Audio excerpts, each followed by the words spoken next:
Them I see a week show. It's them I see a week show. From Barbados to Africa, voices unite. Educate minds, elevate sight. It's them I see a week show. It's them I see a week show.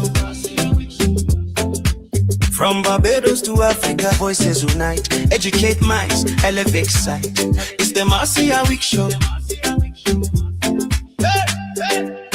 Talk truth, build roots, stories unfold. Motivate change, mobilize is the mode, that's the MR code.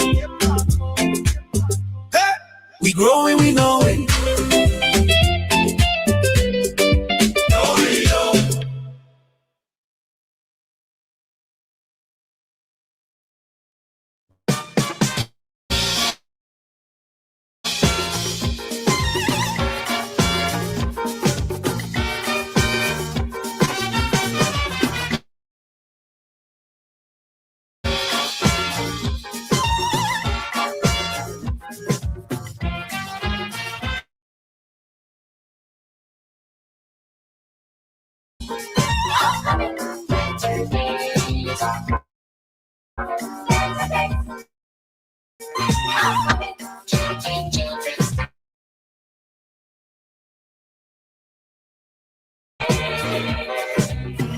I don't want to hear that same song again.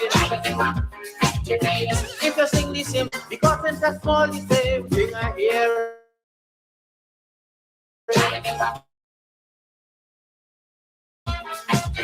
I know it have a better day committing crimes and for their escape. They're doing all that for the children's sake.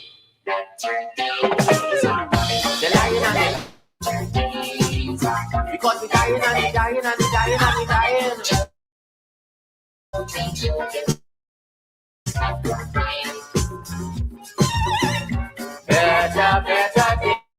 Better and wait, man.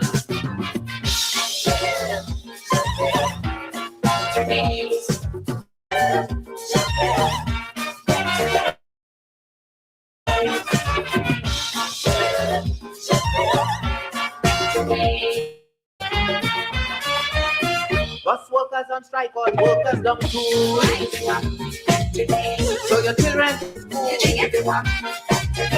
The electric people cannot agree.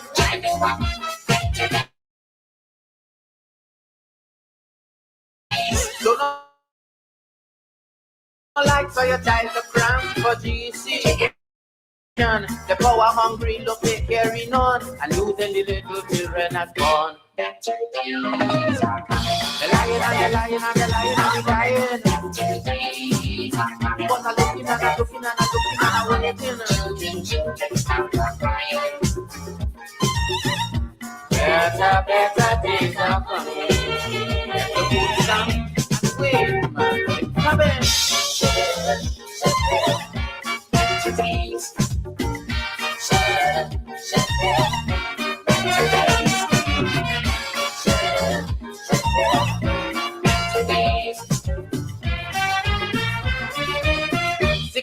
For schools and 90 for bombs. 8 million for house and 60 for guns. That is the type of budget we're making. To get ready for this better day, we're coming. 18-year-old joining up military to kill 18-year-old that they never see. That is the type of preparation it takes to live in this beautiful promised land. Better days are coming. The bombing and the bombing and the shooting and the lying. Better days are coming. But I'm waiting and I'm waiting and I'm waiting and I'm looking. Better days are coming. Get your body bags and sleep and sleep.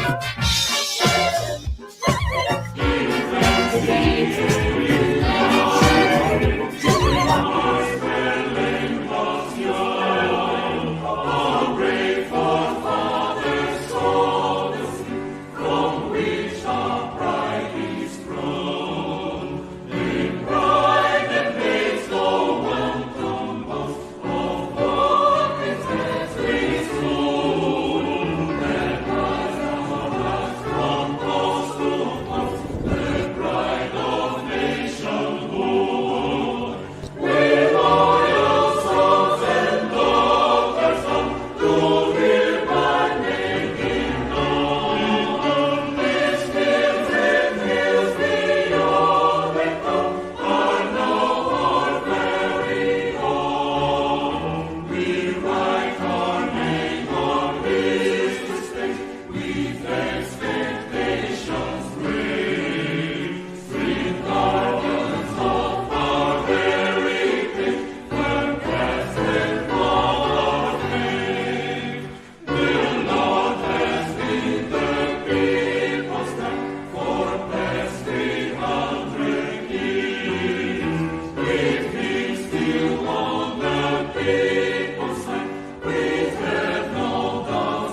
And a great, great welcome to this another Marcio Week show. Today, Friday, April the 10th. And we welcome all of you joining us here in Barbados.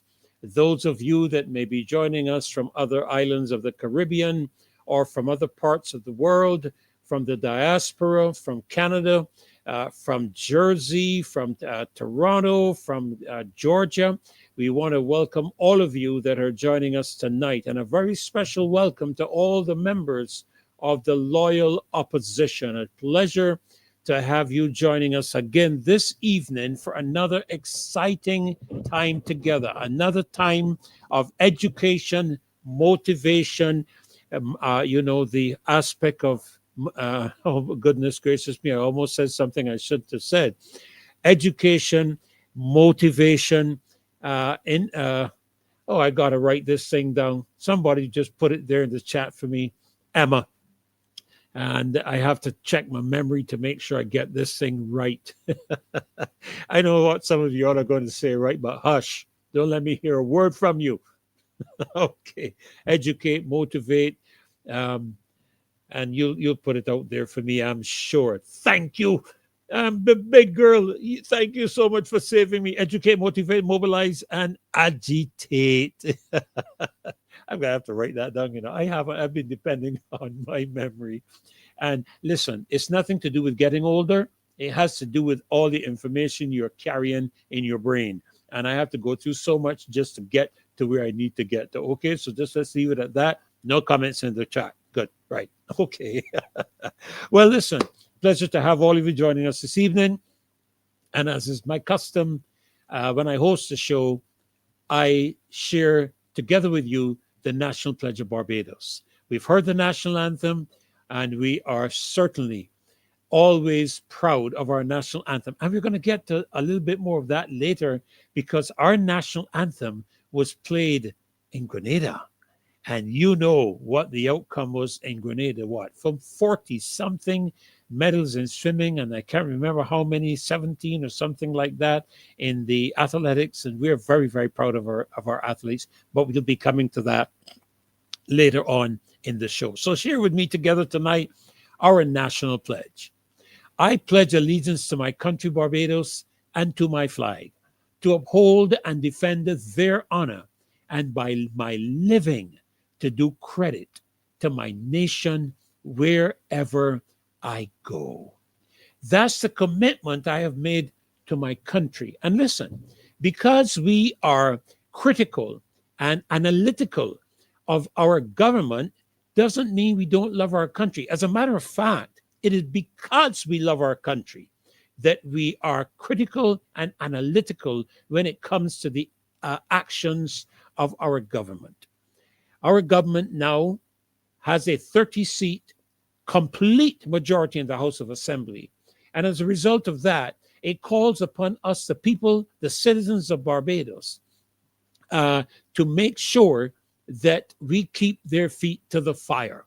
And there are going to be a lot of things that we'll be sharing with you tonight as we go through the evening. We have a tremendous evening lined up for you. And let me give you an idea of the kind of things that we're going to be covering in the show tonight. Of course, you know that we are going to be, beyond all shadow of a doubt, we are going to be touching on CARIFTA, on the CARIFTA and swimming achievements of our athletes in Grenada.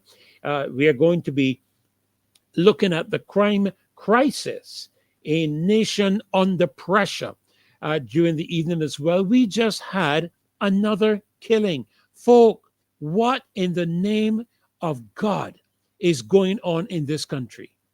And why is the government so incapable of hauling it in? It's 8 years. When you ran for office in 2018, one of the severe criticisms of the then government when you were in opposition on the campaign trail was their inability to haul in the crime. And you were highly critical of the then Attorney General. But since you have come to office, you have not only not done any better, but as a matter of fact, you have done worse. And we're going to be touching on a few of those things tonight. But before I get into that, let me take the opportunity to welcome some of you individually, if I may, and I trust you will bear with me. Judy, always a pleasure to have you joining us here at the Loyal Opposition. And for those of you who've been inquiring about my wife, she's doing a lot better, but not out of the woods. Okay, she's not out the woods, but she's doing a lot better. Flo Joe Maloney, great to have you with us tonight. Lucinda, Aline, a pleasure to have you joining us. Let me see this now. Murray, what's this one? Murray Fully 6 IXX. Oh my goodness. I have to learn all of this stuff, you know. I am not that tech savvy that I have all of this thing nailed down. So forgive me, all right? And Taroni, great to have you with us again this evening. And Annette Brewster, 900. Wow, great to have you. I'm a big girl. Always nice to have you with us. Matthew Brown, Laurie Bob, there you are again. A pleasure to have you joining us. I'm looking for some names. Jeanette Agard and Marva Hunt, nice to have you too. Sylvia Rock, yes, great to have you. Beverly Prescott, a pleasure to have you back with us tonight. V. Hoy and Joyette, thank you for being here. Houston Fields, good night to you as well. And there you are again. I'm a big girl. Thank you so much. Good evening to you too, V. Hoy. And let me run down here. Yeah, Mavis Lashley, good to see you tonight, Mavis.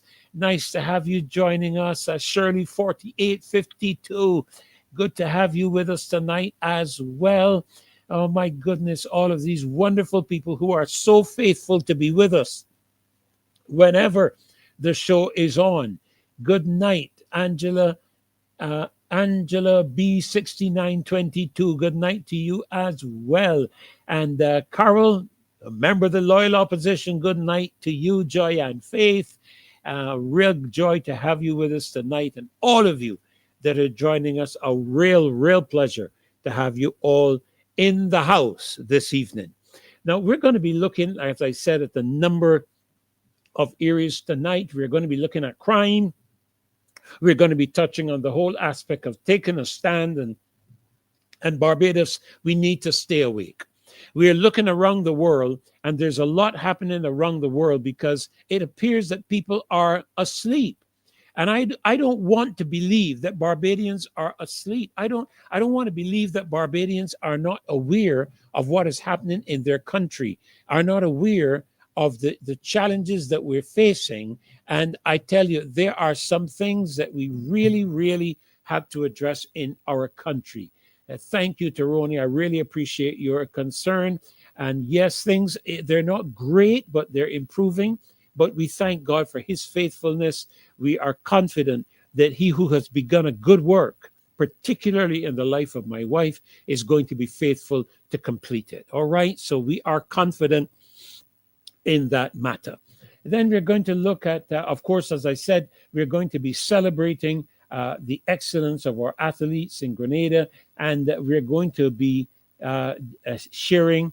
I'm going to hold on the surprise guests that we have coming in tonight, but a call will go out to the opposition, both the loyal opposition and the opposition, as we engage tonight. And of course, what would the show be without your input? And we always look forward to you joining with us and sharing with us and asking your questions, making your contributions.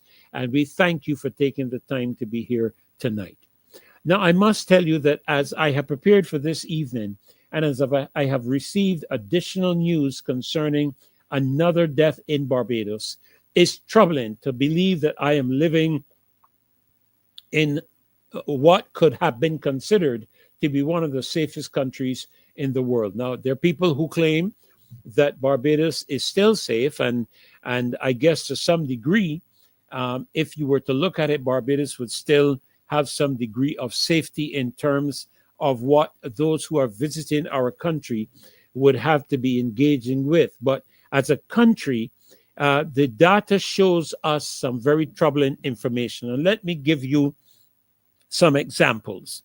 For example, the number of homicides or murders in Barbados in 2025 were in excess of 46. I think it had got to 52 or something like that. Somebody can confirm that for me. One of the highest levels ever recorded in the history of Barbados. Firearms dominated that level of homicides, with some 33 plus shootings. Gun killings jumped 161% in 2024. Robberies more than doubled, and major crimes were up 13% overall. Now, I don't know what the police statistics are. I haven't looked that up, but we are dealing with the realities and not just statistics. All these young men that we are losing, it's troubling. It's troubling. It should disturb every Barbadian. We should be bothered by it, and we should be concerned about what is driving this entire affair. And it has to have a number of components that are coming together to create the environment that has resulted in what we are seeing happening in our country today. And to a major degree, to a large degree, I hold the government accountable. Government is responsible. Listen, I wish I had taken the time to look up the responsibility of a government. A government's responsibility is to ensure that its citizens are able to live peacefully, safely, enjoy life. We should not be having to worry about going outside of our homes, who's going to drive by. I mean, look at what just happened in Oystens. I could have been there. You could have been there. Maybe some of you were. I don't know. But it is very troubling. And the government should be hauling in some aspects and coming and seriously engaging our people, for what is happening. I am hearing nothing, even in the realm of an apology from the government, to say, folk, we're sorry, we're working on this. This is what we're doing. If there's something that you can contribute, we ask you to be in touch at this number, and, things along that line. But what we are seeing is that we have an increase in gun violence. I keep asking the question, you can't have an increase in gun violence without guns. And you can't have guns except guns are entering the country. And to the best of my knowledge, those persons who are responsible for the legitimate provision of weapons in this country are not bringing in the kind of weapons that we are hearing and seeing being used around this island. So we now find ourselves in which firearms are the main weapon in killings. And don't look at me and tell me anything about banning guns. Please don't do that, because what we have discovered so far from what I've been seeing coming out from the police reports is that the weapons are illegal weapons. So people are not being killed by persons who are legitimate owners of weapons in this country. That is why I am very careful how I comment about these countries that want to ban the possession of guns and whatnot, because it is really not the people who are the legal owners that are the ones involved in all of this gun crime. But what it has suggested to us is an increasing degree of organized crime and gang activity, and not just a matter of domestic disputes. What we are potentially seeing is maybe a fight for territory. And thank you so much, Dave. Thank you, man. Look at that. The primary responsibility of government is to protect its citizens' rights, its citizens' safety and welfare, acting as a provider of public services and a steward of justice. And may I add, as a facilitator for the development of the people of the country. Key duties include ensuring national security, enforcing laws, managing the economy, and providing essential services like healthcare, education, infrastructure, ultimately ensuring a stable, fair, and safe society. That is the concern of a government. And thank you, Carol, again. Carol asks, what is so distressing or says is that most of these young black men were under the ages of 35. Yes, Carol, this should concern all of us. They're young men. They're young men. These are young men being cut down in the prime of their lives. And years ago, I was speaking with someone in a deliverance conference who was a former FBI agent, and he said to me, and this was in Florida, he said to me that the maximum number of years after a person gets involved in the drug culture in the United States is 5 years. So from the time you start to the time you die is 5 years. 5 years. And what we are doing in this country is that we are not making provision for our young people to be strategically and effectively and efficiently given the opportunity of employment.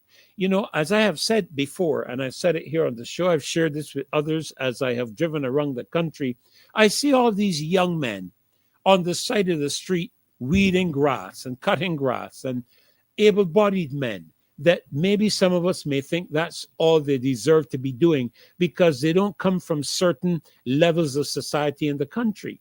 But let me say this to you, that a lot of these young men, when I stopped and I engaged them, I stopped and I spoke with one particular young man, and he has a diploma, if you want to call it that. He's a chef. He is a chef. And he's on the side of the street cutting grass. There has to be more provision made for our young people to be able to develop their lives, to develop themselves, and become more productive to our society. So we have a lot of crime engaging in Barbados. And while there's some that may say it's not a full crisis, in terms of our country, we are in a crisis. We have not seen anything like this in Barbados before, and it should be concerning all of us. And we're going to be looking in just a few moments with one of my guests as we prepare to start off this race tonight. As we begin to start off this race tonight, we are going to be engaging one of our guests with this aspect. We're going to be looking at a nation under pressure. And this is where we are at in Barbados. So we're simply asking the government what steps are being taken to rein in this level of violence that we are seeing in our country. It should concern every mother, every father, it should concern every politician. It should concern every citizen of this country, the safety of our people. Because if it happens out there to someone, it could easily have happened to us as well. That's why, so many people are now very careful, and I hesitate to use the word afraid, but I guess I can use that word afraid, to go out at night. Look at what happened in Oystens. Look at that during a festival. And people are scrambling because of shots being fired and inevitably people being injured and being killed. We are in a crisis, and we're asking Barbadians to stay awake, and let's keep this government on their toes. Don't let's back down. Do not surrender. Let us keep pushing and ensuring that they fulfill their responsibilities as a government, whether they like our criticisms or not. That is where I stand this evening. And I believe, my sincere belief, is that government needs to step up to the plate and do more. Take the actions of Trinidad. Let's get serious. Get the military out there if you have to. Let's rein this thing in and stop the nonsense so that people understand, the consequences of their actions. Well, I want to redeem the time this evening, and I can see my first guest in the back studio, so to speak, and I'm just going to hold to get a thumbs up from her to let me know that she is all ready to join me. If you are ready, just give me that. All right, there we go. And a pleasure, Carolyn, Did I pronounce that correctly, or is it Caroline? Caroline. It's Caroline. Okay, I want to make sure I get it Carolyn right. is okay. That's okay. Well, I think this is this the first time that we are sharing the show together, No, or no, have no, Reverend Ferdy. you? No, I mean with me as the host. I may have been on with you as a No, co-host with no, no. Marcia. You've been on with me Yeah, before. Well, yes. I want this to be like the first time. Is that all right? That's okay. That's all right. That's all right. I've been telling them tonight because I couldn't remember what Emma stood for, and I've been telling them, don't worry to tell me anything with no age, because I'm a very young man. My wife has a philosophy that I believe in, and if she believes it for women, I see no reason why I shouldn't believe it for men, and that is that after 25 years old, a woman ages 1 year for every five. I like that philosophy. Okay, so but Caroline, Okay. it's such a joy to have you tonight. I know it's under difficult circumstances because things just seem to be going array in our country, or awry, I think might be the better pronunciation. I understand that just today we had another death, Yes. just today, and that would bring, I think, the tally now to 18 or 19 within the first 4 months, and that is worrisome.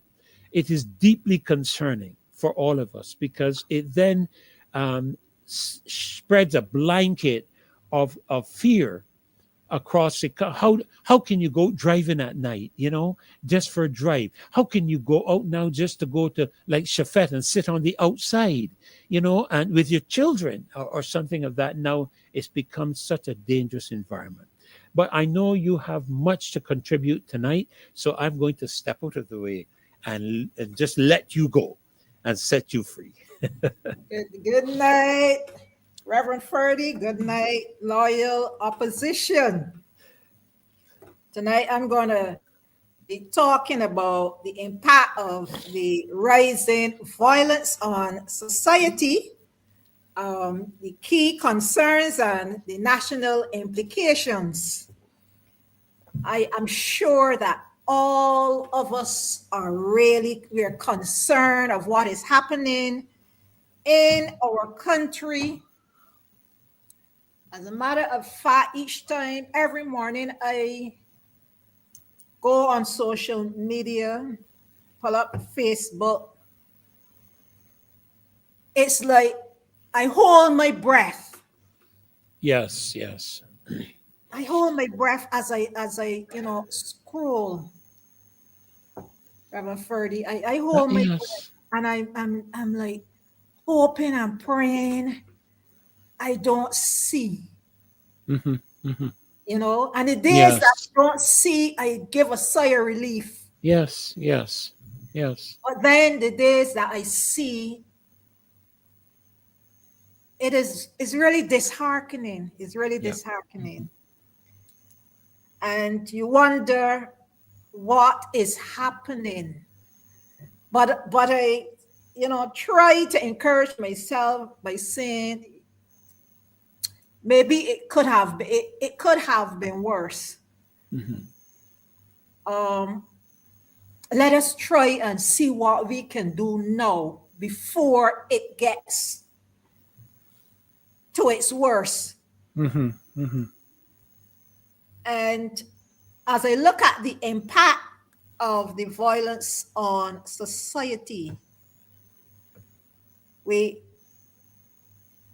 it diminishes the quality of life. Of life. Yes. That Yes. is a fact, and we are feeling it Hmm. because it erodes social cohesion. Once you could go out there, be comfortable and free to socialize when, where, and how. But now we hesitate. Yes. Yes. When we decide where we are going, we hesitate as to who is going to be there. We hesitate. So it is interfering with our social lives. it can also limit business investments. An overseas company is going to think really hard about Mm-hmm. investing in a place where, the level of crime is high, because you want to invest in a country that is stable as much as is possible. So it affects investment. It's a strain on the public purse. In other words, additional money now has to be spent on health care with those who are caught, in the violence. As well, you have to spend more money now in the educational system, trying to educate people, you know. So this is extra money now that is being spent when it could have been spent elsewhere. Mm-hmm. Mm-hmm. Now, from an economic point of view, we have economic disruptions. It causes through, you can say, damages, physical injury. Um, in some cases, a person is injured. It affects productivity of a business place. They can't go to work. So somebody has to work overtime or whatever. So the companies, they are beginning to feel the economic disruption that is there. In Barbados, it can become, even though it's becoming a public health crisis. Most people don't want to say it, but it is almost as if we have reached crisis level in Barbados. And I think people need to treat this situation as crisis level. Get up and do something about it. Don't be so silent. Mm-hmm. Do something, because that's where we are. It causes physical injuries, fatalities. You have a spike in long-term mental illnesses, disorders, including things like anxiety, PTSD, post-traumatic stress disorder. If Mm-hmm. you have witnessed the trauma, or you don't even have to witness the trauma. It just has to be somebody close to you, or somebody just something's hearing about the circumstances. It's traumatic, and the wider it spreads, you have more people experiencing that trauma. It was disheartening to see a mother today, as she was talking, and she broke down and started to cry about her son, and it felt, and there are many more like her out there. And of course, the rising violence, the rising crime is an erosion of social capital, because the fear of violence, as I said, it restricts daily activities. It reduces community trust. You don't know who to trust anymore, who to socialize with. So it breaks down the social institutions. The long-term developmental impact for children who are exposed to violence, they face a higher risk of mental, educational, and behavioral difficulties. And this maintains the cycle of avoidance and reduce future human capital. So for children, when they're exposed to it, they face risk of it's mentally, Mm-hmm. Mm-hmm.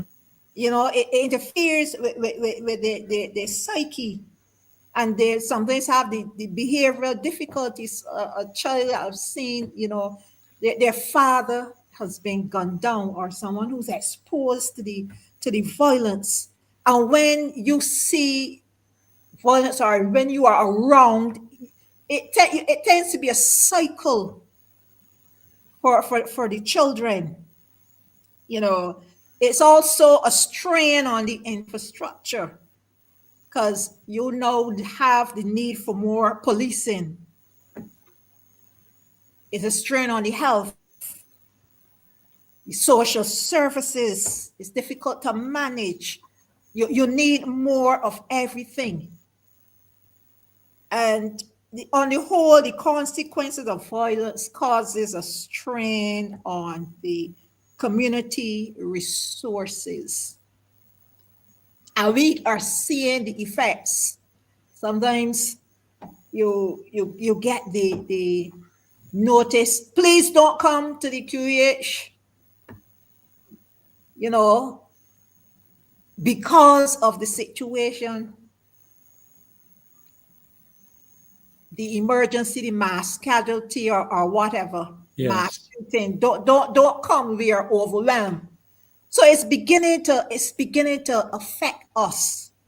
We also see for children and for those who are affected, a cycle of revenge. So it keeps going. It keeps going on, Mhm. rolling continuously Mhm. in the Mhm. society. And I'm certain that there are persons who know how to stop it, where to stop it, you know, what is going on, what is the reason for. And you hear sometimes people say, oh, this is a revenge killing. This is a revenge for that one there. And we know, yet there is the silence. And the community, the society looks on.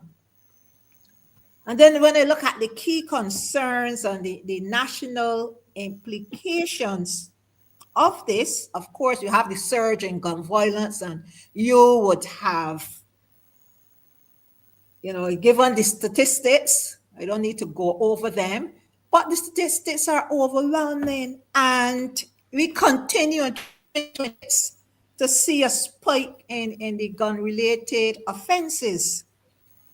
The key concerns are we hear about gang warfare and youth involvement.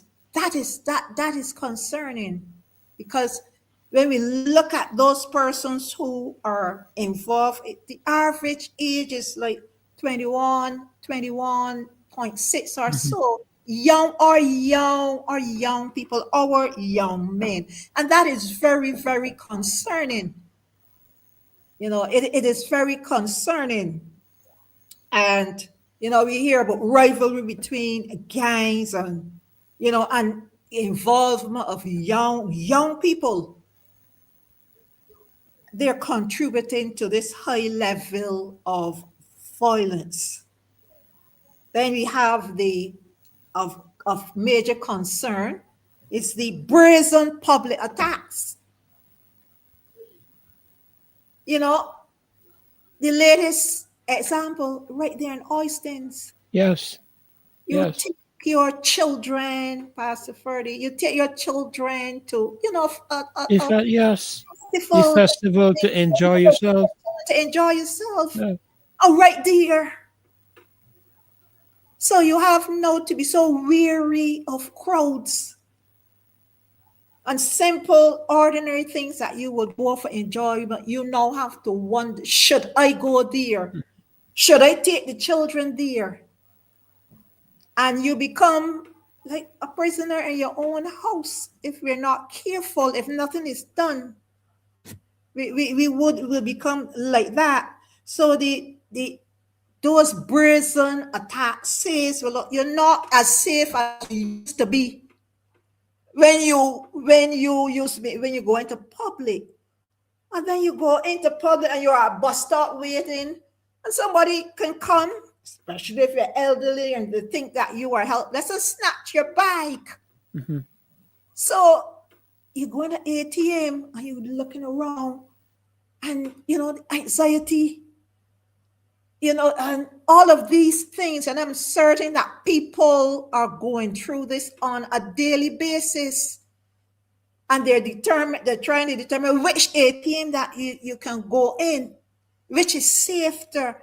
And these are things that we now have to decide that we didn't have to before. And therefore it is becoming worrisome. In me, it is worrisome. And it's taking a toll.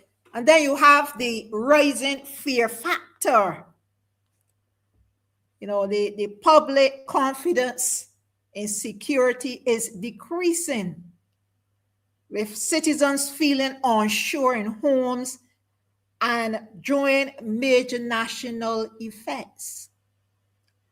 So people are feeling, look, I am going to socialize less. Persons who would have had bars and, even in St. Lucie, where this place is known for karaoke at nights. And you would think that you are safe in a place like that. You're going for fun, karaoke nighttime, St. Lucie. Mm-hmm. Yeah, yep. Someone comes and, shoot up the place and someone is dead. So it's like, you mean I can't even go and have a little fun? Now that particular, the business places is like, they have to close down earlier. Of course, it is affecting their income. Certain businesses in certain hotspots, they probably are almost out of business because people are going to think that they're going to think really hard and going these places. But Caroline, not only in terms of you going and people being concerned about that as they're going, but one of the other things that runs through my mind, because you were talking about the psychological impact upon the children who are living within the context of that type of environment. But there was a time when our children could go out at night, and we wouldn't worry about them. We wouldn't even worry about where they're going so much. But today, it's almost as if, I'm sorry, I have to know where you're going. I have to know when you're going to be there. I have to know when you're leaving. You want to, and sometimes, they tend to rebel because they feel like you're trying to control them. Yes. But in truth and in fact, all you're trying to do is ensure their safety, and if you don't know where they're going all the time they're out until they come back, and you can't rest Pastor because Fernie, of this. You are praying from the time they leave. Yes. They're praying they're going to be safe on the road because we're having lots of road accidents, strange occurrences. You're praying for the safety on the road. You're praying for them where they go. You're praying there won't be no disputes. There won't be any, world shooting it. You pray from the time. Sometimes you spend nearly 5 hours praying. You can't rest well. You make sure the phone is close to you. And all of that has and you almost jump if the phone rings. If your phone rings at all during the time they're out, is, oh God, I wonder what happened now. Especially if it is late, after midnight, yes. you cannot rest. You cannot rest. But there's an interesting comment there that I don't know if you can see it. I believe that might very well be Dave. I don't know, but they're asking, what do you think? Because you've been touching on so much of this during your presentation. What do you think the killing of mostly men? Because I don't know, I could be wrong, Carolyn, but I don't recall seeing young women lying on the ground. I don't. I stand to be corrected. I really do. Okay, but killing of mostly men will have on the rearing of our future generations. And it goes on to ask make a very interesting statement. What about the shortage of quality men for women to marry and form families? That I was thinking about that only today. Only today I was saying, but you know something? If they continue to kill out the men, we would be left with majority women. And what will happen? And I'm saying, Pastor Ferdy, we will have to import men. You might have to. You're going Think to have. about it. You're going to have to put that. You're going to have to put that. Let me see here a minute. Let me pull up something here. And I'm You're going not, to have to put that to the International Food Science Center to see. but isn't that what we're doing right now? Persons are coming into work. Persons are coming into work in Barbados Yes, they are. from out. And While our people are you struggling. can be assured it would be interesting to see if you are getting more men than women coming in. Look at that screen. Look at that imagery there, Caroline, that Dave has just put up. It's. I don't want to cast aspirations on anyone, but I think it was Caswell that made comment of gang leaders that were invited to the opening of Parliament. Yes. I think it was Caswell that made. If this is, I mean, a person has to know who they are to invite them. And clearly there are people who know who they are. So to see them turning up in an event of the nature of the opening of Parliament, I think sends a troubling message to the rest of the society. Exactly. It's almost as if you are condoning what they're doing, and then you want to turn around after having invited them and warn them about it. Your actions and your words are not aligning. Your actions and your words are not aligning.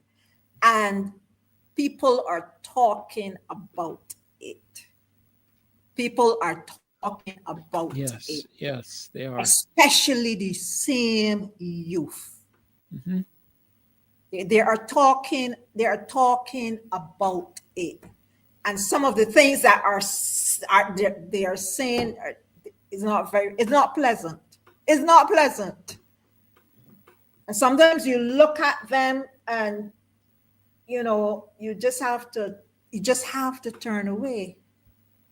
And it is heartbreaking. It is heartbreaking at what people are saying.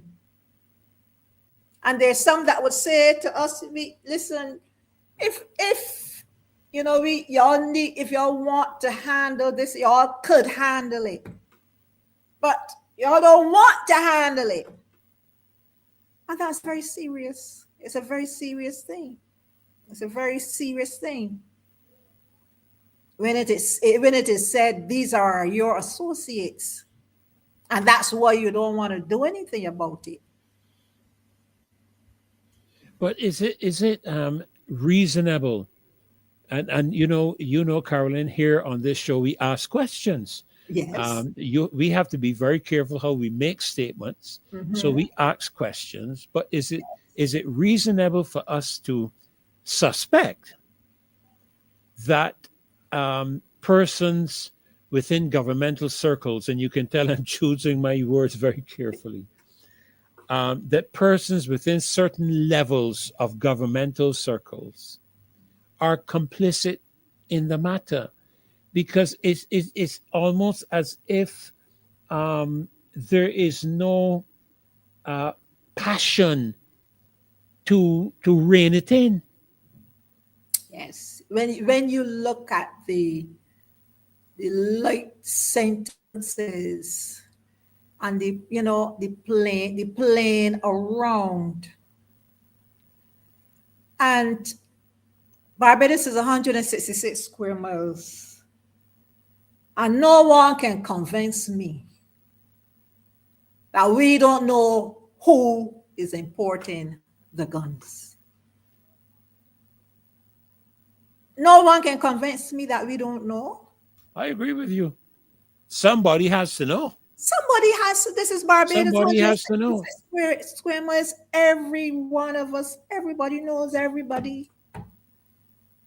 And they're not 100 points of entry into the country. Exactly. I only know and I'm not aware of the Coast Guard intercepting any vessels out to sea or in our waters carrying weapons destined for Barbados. So And as far some as far as I know, there are only 4 points of entry: the airport, the seaport, Port Ferdinand, and the other one up north. Can't remember what the other one is now. Port Not St. Charles. Port St. Charles. Thank you. So Yes. they're the only. I mean, I don't know of any others. I only know of those 4 official points of entry. So they have to be coming in if they're not being intercepted by the Coast Guard. If there's not any known invasion on the coast of our country, they have to be coming in through one of those points. Yes. And I think people are ignoring things, letting things slide. But to ignore doesn't mean that you don't know. You know. But no, is it possible? Again, we're asking questions. But is it possible? Because Carolyn, we may not know from our personal experience, but I have Yes. always been a believer that movies and televisions are representative of what is happening in the society Yes. and what is going to happen. Because when Star Trek started, I never believed I could walk up to a door and see it open on its own. But we found that happening. But Yes. I believe, is it possible that there may be people whose lives are being threatened because you know how these gangs and how these cartels and whatnot move, and if they want to have something done and they want to have a loophole somewhere, they will threaten you, your wife, your children. We know where they go to school, and I don't know if you heard recently of the invasion at the Dighton Griffith School, where my grandson goes to school. Yes, I heard you That speaking about it. troubled me deeply, but Yes. this is how these elements operate. If you don't do as we say, there are consequences. Is it possible that maybe persons are hesitant to do anything because there are threats being made? Either that is the case, or as people would say, crime pays. Maybe there's dollars, Hmm. someone's hand, Hmm. as persons would say, is being greased. It is said crime pays. So, well, we are trying to figure out what's happening. Maybe that can be the case too. But Pastor Ferdy, I see the chat. They're going on about men to women. I see someone says 100 someone men to women to one man watch and see. soon. Then I saw someone said something about they're getting rid of the men, Of the black race.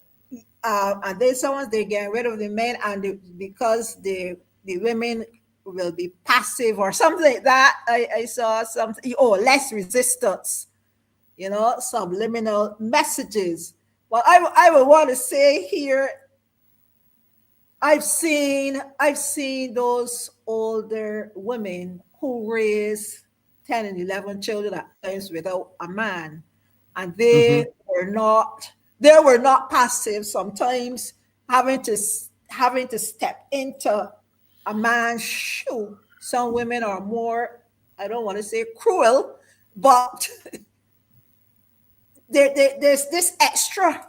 They're firmer. They're They're firmer. Yeah, firmer. They're firmer. yes, they're not passive. Yeah, yeah. So we may find ourselves in a situation if we think that we're getting rid of the getting less resistance, you may very well get more resistance. I don't know that. When my experience, because I'm in a generation, I am not at the departure lounge. Let me say that right off the bat. I know a 102-year-old woman right now, and she's telling you straight, she is not in the departure lounge. So I am not going to be in the departure lounge until after 120 either. But you know, I'm watching the younger women of our era, you know, that generation Z and millennial, and they don't move easy. No. They don't move easy. A lot of what our parents and even we would have tolerated, they don't tolerate for one iota. And So in I some don't know. cases, they're even more aggressive Yeah, yeah, I've seen that. than the men, than the boys. I've seen that, and even when you watch some of them in school, you know, because sometimes I sit and I watch them coming out of the school, Mhm. and boy, I tell you, some of them, you see some of them girls, boy, pushing the fellas around, and you know, I don't know about that part of less resistance. I don't think so. But Carolyn, the only thing I'll say, because we just have well, we don't even have a minute, because I want to run to Alwyn, but I want to ask you to stay if you have the time, because we want to further the discussion a little later on, as we look into some other things. But there are different segments, but it doesn't mean that we would like you to leave. If you have the time and you're available, we'd love for you to stay. But I often try to look for solutions where I can. And I've been observing some of the things, for example, being done in Trinidad, where they are getting their military involved. I've Yes. seen things in Ecuador. We've seen things recently, I think it's in Argentina. Was it Argentina? Where was it Argentina or Brazil? Not Brazil.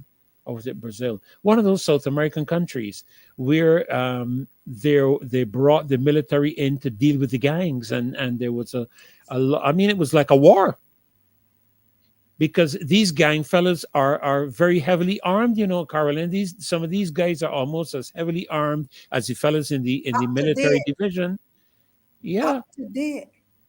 and it should concern all of us.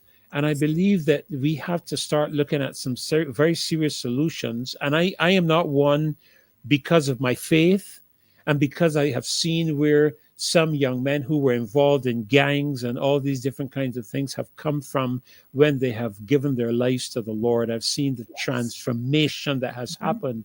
I'm Yes. not prepared to give up on them. I'm not prepared to say it's a lost generation, because I don't believe, as God is in charge, that Yes. there's anything named a lost generation. I don't believe in it. Where I there's life, believe that. there's hope. Correct. And I say now, where there's hope, there's life. Because that hope, to be honest with you, that hope Yes. lies in the moral, spiritual foundation that we as a nation had. And I want to believe that while it has been eroded a bit, that it is still present in terms of being able to affect, what's happening in our country, Yes. because I want to see solutions. I'm sure you have even your own ideas, which we will discuss further this evening. But one of the things we want to try and do this evening is we want to celebrate. Yes. Since we're talking about the young men Yes. and the young people, You're not we giving want up. to There's hope. celebrate. Yes, yes. Yes. We Yes. want to celebrate what they have just Yes. achieved. And Yes. we pray that some of the young ones out there that may be involved in some of these questionable activities will see what these other young people have done, and allow themselves to some degree to be mentored by them. And of Yes. course, to get that done, we are going to welcome Mr. Alwyn BABB into our midst. And so you don't go anywhere, Caroline. Alwyn, Good welcome evening. to the And good good evening. Good evening. evening. Good evening, Welcome to the Carly. show. Listen. Good evening to the Listen, listeners as well. yes, listen, well, I'm an athletic man. I have to be an athletic man because my sister was a big name And you in were close. athletics. You know Yeah, you were that. close to it. Yes, yes. And I actually placed second in class 5 when I was in Harrison College. I placed second in the 100 and 200 meters. I wasn't too bad. Because my Potential was there. oh, you mean, look, my dad when my dad woke up Frida to take her to the East Coast Road to train on the beach, Yeah. he used to wake us up too. I didn't think it was fair, but it's what it was. You know what I'm Yes. saying? Yes. But Alwyn, what a tremendous result. And we are all proud of these young people and we want to celebrate them. Amen, Caroline. We want Oh to we yes. want to Oh yes. celebrate. Look at them. Oh Look at them. Look at them.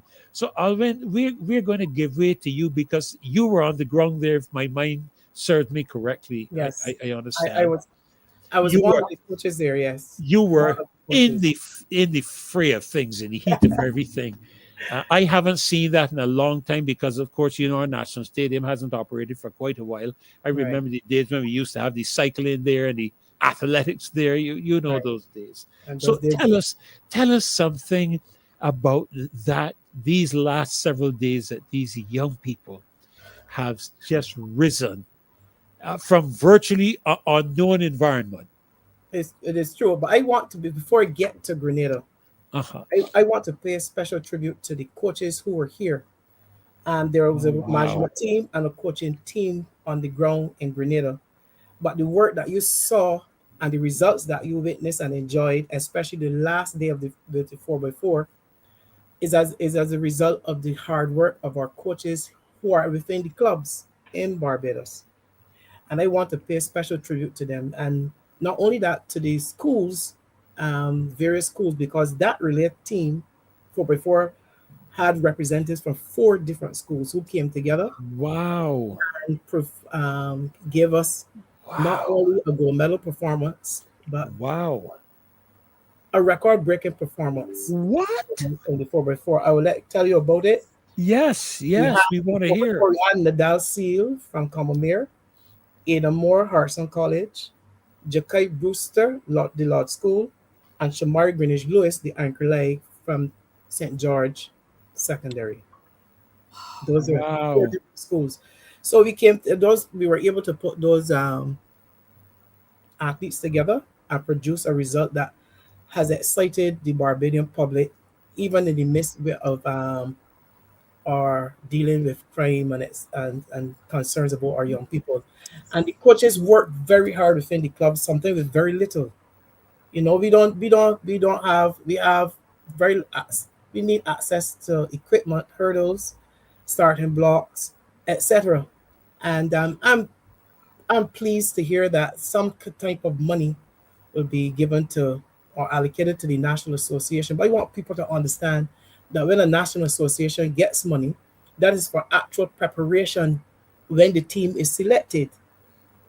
What we want to see at this level is some of that money or some money allocated to clubs, or when we go to purchase equipment, because I can tell you one starting block can cost as much as between $400 and $600. One hurdle can cost as much as $600 to $800. One, and remember, a flight of hurdles is a flight hurdle is 10. So if you're having a training session, then you need at least 4 starting blocks, and you need at least 20 hurdles to make it meaningful. So we are hoping that the next move in terms of money being allocated is given to clubs to assist with that type of equipment. Uh, Hmm. we have athletes who have nutritional needs. They Hmm. need to see the therapist on a regular basis so that you can arrest some of those possible um, areas of injury and Hmm. recovery. Hmm. I also want to pay a tribute to Noah Lynch, the president of the association. He has brought an excitement and a passion to the management of the Barbados, the National Association of Barbados Track and Field, because he's so excited about having representation in all relays. At CARIFTA now we have 9 relays, and I'm pleased to say that we medal in 6 of those relays. And if we have full Wow. personnel that we knew have the capabilities, we could have at least medaled in 8. So I'm saying that that type of passion that has been brought to track and field. Look at them. Look at them. Yes, have been Look brought to at track and them. field. Um, has really ignited the imagination of our public. And let me let the just watch this here. I don't know Yeah, if yeah. Alvin, watch that. Watch that. Watch public that. from Look. this. Watch Barbados that. are moving with alacrity. They have gone by Jamaica. Look And at look that. at the gap. What a big run this is for Team Barbados. The gap widens. Jamaica can't respond. Bahamas also gaining on Jamaica. It's Barbados in front and motoring away from Jamaica as Bahamas try to go with them as well. Barbados will win gold in the 4x4. Big run for them, and the time is fast too. I don't Yes.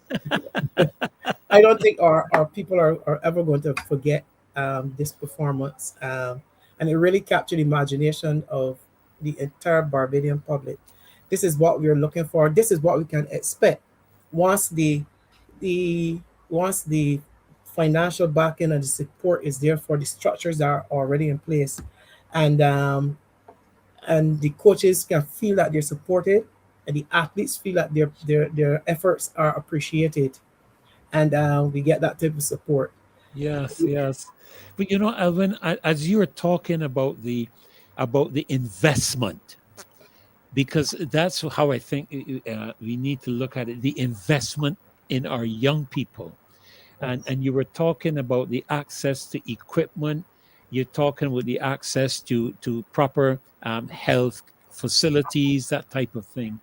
You know, one of the things crossing my mind as well was the investment in monetary awards. Not, you know, years ago you used to get a cup or medal, and yeah, I thank God for the medals. But you know, there are so many sports individuals now, you know, in basketball, in cricket, and football, and so on, that are now making it a career because it actually provides their financial revenues and so on. And I'm wondering, is there a place in terms of athletics, and I use that term broadly, not just track and field, but of course, you know that our swimmers, I think, brought in what, 40 something medals, is that right? 47 medals, 47 medals. 47 medals, that is no joke. That is no Yes. joke. So I'm just wondering, is there a place, maybe not immediately or whatever, but is there a place for financial input to the athletes so that maybe some of them could look at it as a career building aspect? Is there a place for anything like that? Yes, I can say yes because right now our best athletes go off to the United States, and we have benefited somewhat from the college system in the States.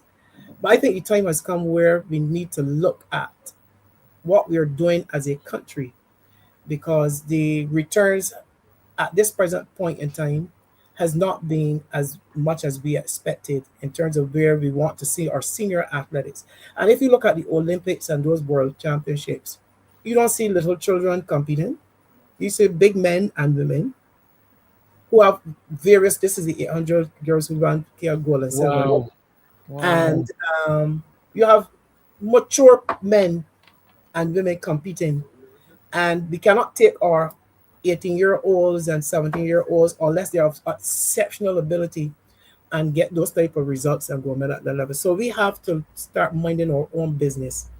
And yes, the scholarships are there in terms of academics, but we want to see a bigger return of our senior athletics, and that has been and mentorship has been a problem thus far.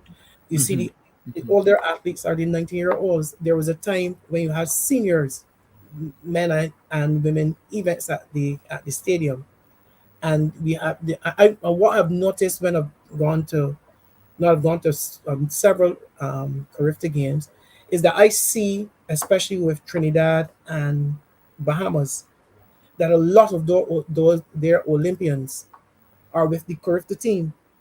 My good friend Debbie Ferguson was there with the Bahamian team. Just a year ago, Jehu Gordon, who was a world champion in the 400 hurdles, was there with the Trinidad as a manager of the Trinidad team. And we want to see that kind of mentorship within our structure so that the athletes have some person to look up to. Something we have to teach them our athletic history. I saw Elvis Ford on the ground as well, but a lot of our younger athletes don't know him. You see, Yes.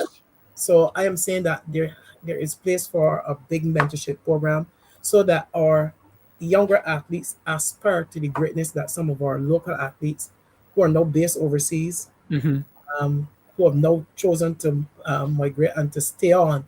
But there's a structure in place that encourages them to come back and talk to the athletes and speak to them and get them more focused so that we can have a better medal haul or at the Olympics and World Championships. The elusive, we have a World Championship gold medal, but we're still looking for that elusive Olympic gold. Olympic, yeah. There's a comment here by JC. Donations and gifts are not tax deductible expenses. Therefore, the government needs to make it so in order for companies to contribute to sports. How was the level of sponsorship, ALWYN, for these athletes going to the CARIFTA Games? There is I can't remember the name, but I know at this point in time it's about $500,000 being allocated for the junior program, which is part of the preparation. Given That is from the government's perspective. That's a Private sector. Private sector company. Yeah. Okay. And we heard, I'm more sure I heard the Prime Minister say that she's going to match that or double it. Well, I think from what I heard, she committed to $1 million. I think it was the figure. Right. That I heard her say. Then I heard the sports minister say that 1 million was supposed to share among the athletes. So we have to get some clarity on whether it's track and field or to be shared, or track and field has, because this year track and field has World Juniors, and to run 305 means that you can be very competitive. I might like to remind Barbadians that we have boys, we have from athletes who did not compete in that 4x4, who are just as good or better than the 4 we had there at that point in time, who were the best persons on the day. But we have some others sitting and waiting. And I believe if you watch the race again, you will see that we lost some ground. A technical eye say we lost a lot of ground and time on the takeovers. And then at the end of the race, the anchor leg, he slowed down about 7 meters. That thing could have easily run 303. Yes. Could have broken the record. But we need that type of tidying up and that type of technical coaching in the next few weeks. A must to make sure that we become world championship ready, because now we're going to, once we talk about world juniors, we're going into a different level of track and field where we're going to meet the best from Africa. Oh, yes.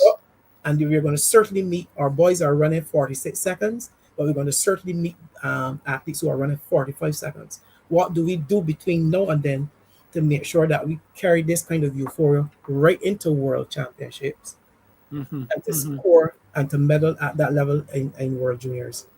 Well, I mean, the reason I raised that was because, as you know, Frida has been an athlete representing Barbados for many, many years. And I can only speak about her from my personal involvement and connection with her. Yes. And I must tell you that back in those days, I don't know if there was any, and you can correct me because you've been around the athletic arena as long as she has been, I'm pretty sure.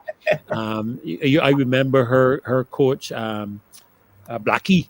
Frank Blackman. Frank Blackman, yeah, I used to call him Blackie. Level as well was it? Yes, and as I said, I raised that matter because, first of all, Frida believed in running straight through. She was the 100 and 200 meter sprinter, and I used to watch her.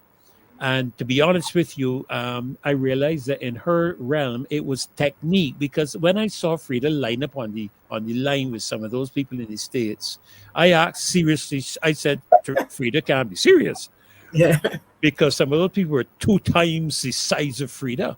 but Yes. yet couldn't hold pace with her after the first 50 meters, and she would But you have be noticed that late. a lot of our athletes at CARIFTA were smaller Yeah, our they're counterparts not. in the region. Yeah, But it's yeah. it's athletic ability that we possess. There was a passion and a grit coming out of inter-school sports that people underestimated. Uh-huh. And what the National Association through Mr. Litch has decided that you're going to have a very broad base. And Hmm. CARIFTA is the first entry level of regional track and field. It is a gateway to international success. If that base is widened, and we have now moved into 63 athletes or 65 athletes attending, then once we go up the pyramid, the numbers because of time and distances and requirements, qualification times, it will get smaller. But if you have a very small base, then you get to thought you have nobody.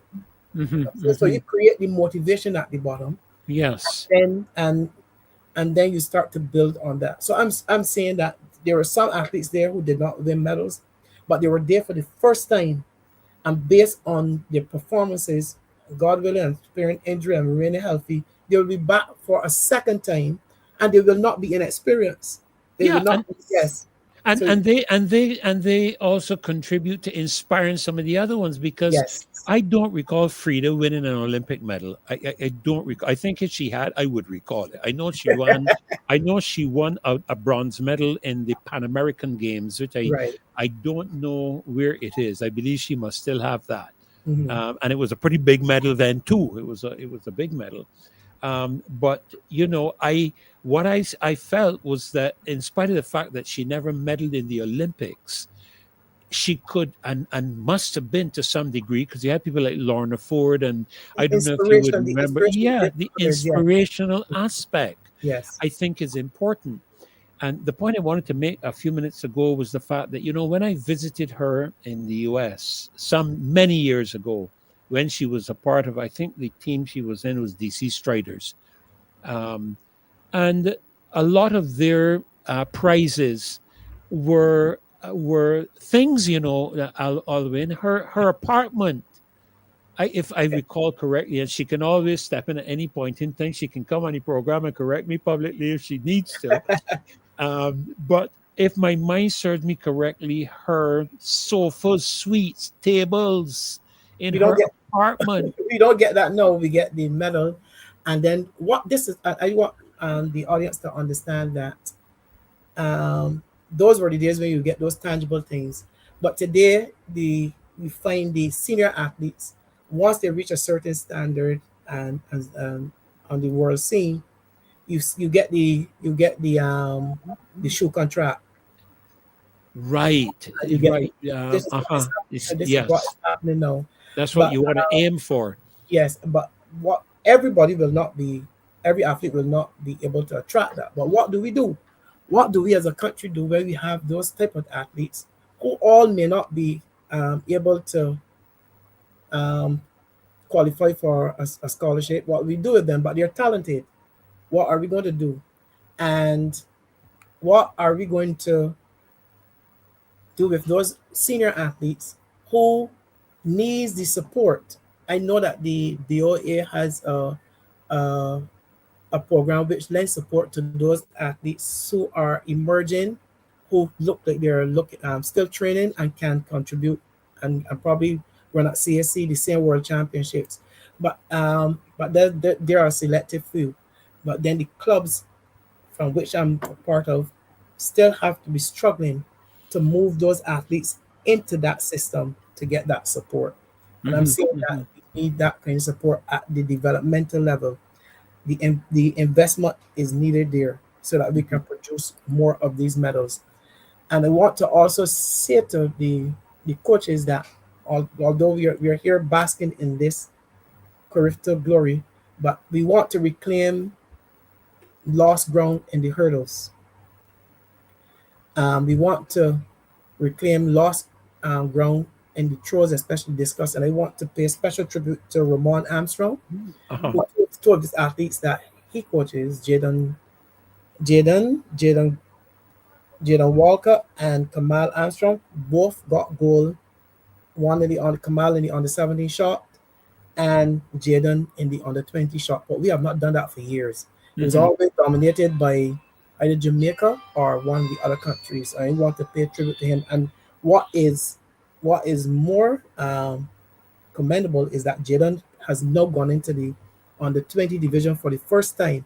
So God willing, and CARIFTA is here in 2028. We're going to see him competing on home soil Hmm. Hmm. as well. I mean, that is really encouraging, and I saw a comment made with regards to the fact that the oh, here it is.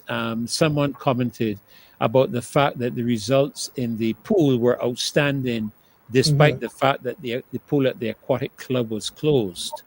And, Mhm. and and I don't know about that, but certainly the performances in swimming were absolutely outstanding. I think that the closure came a few days or a week and a half before they traveled. They had to move over to, I think, the convent, one of those other pools, to finish their preparation. Hmm. And I heard the man just saying that it brought them closer together and probably made them more determined to do well Hmm. Hmm. and sometimes when faced with adversity, and as a people we tend to that is when we should come together and be more resolute in our survival, in our performances, and whatever we do. That should not having what the coaches in Barbados have done, and with what little they have not cried that they did not we don't have a stadium. We're not crying because I train at the Lester Vaughan School, and at this time of the year, the cracks, if you don't look good, you've lost yourself. But we Yes. have to somehow do with what we have and find ways so that we continue to produce despite in spite of the conditions that we're faced with. And I really want to commend them for the effort that they're putting in sometimes, and a lot of it free of cost. And I want to also say that this is time for us. We're talking about educational transformation. Where does PE and sport fit in? Um, how do we move our people from the primary school level? What are we doing there that those athletes and those sports person can emerge even a little bit better and stronger as they go into secondary schools? Um, I teach PE Monday to Friday, and somehow you have to muster enough energy 3 or 4 days a week, and then steal some time from your family on weekends to go into the stadium.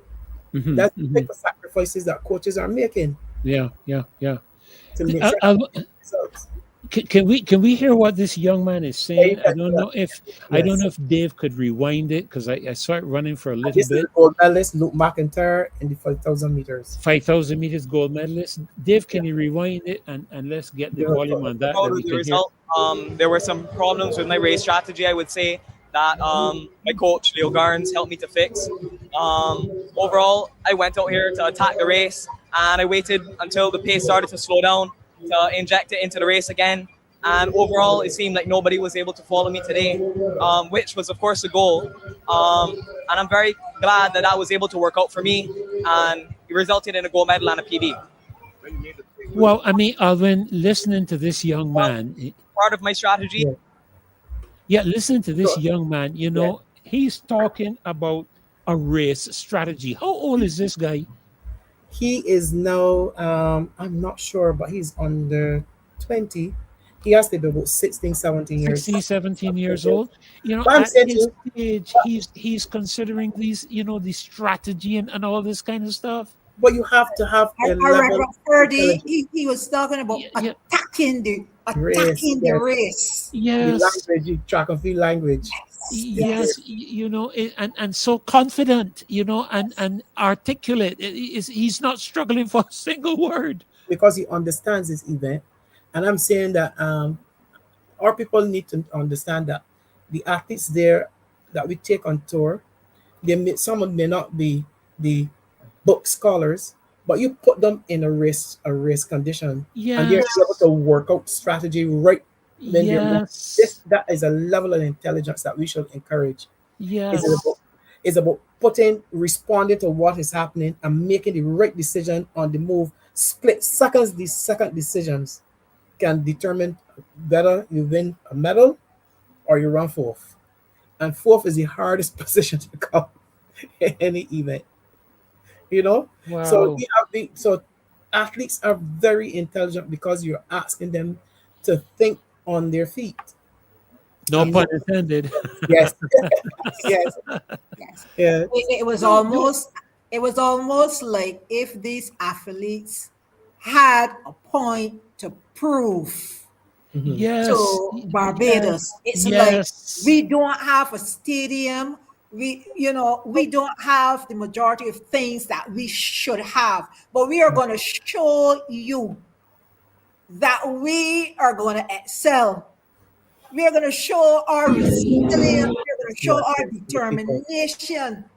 And Yes. they succeeded. They were phenomenal. Yes, They I yes, mean, succeeded, and we know that coaches had to be part of this as well. Can you imagine what would happen if there was the support, the necessary support, if there was a stadium, if they could, if the conditions were better? Can you imagine what these young men and women would produce?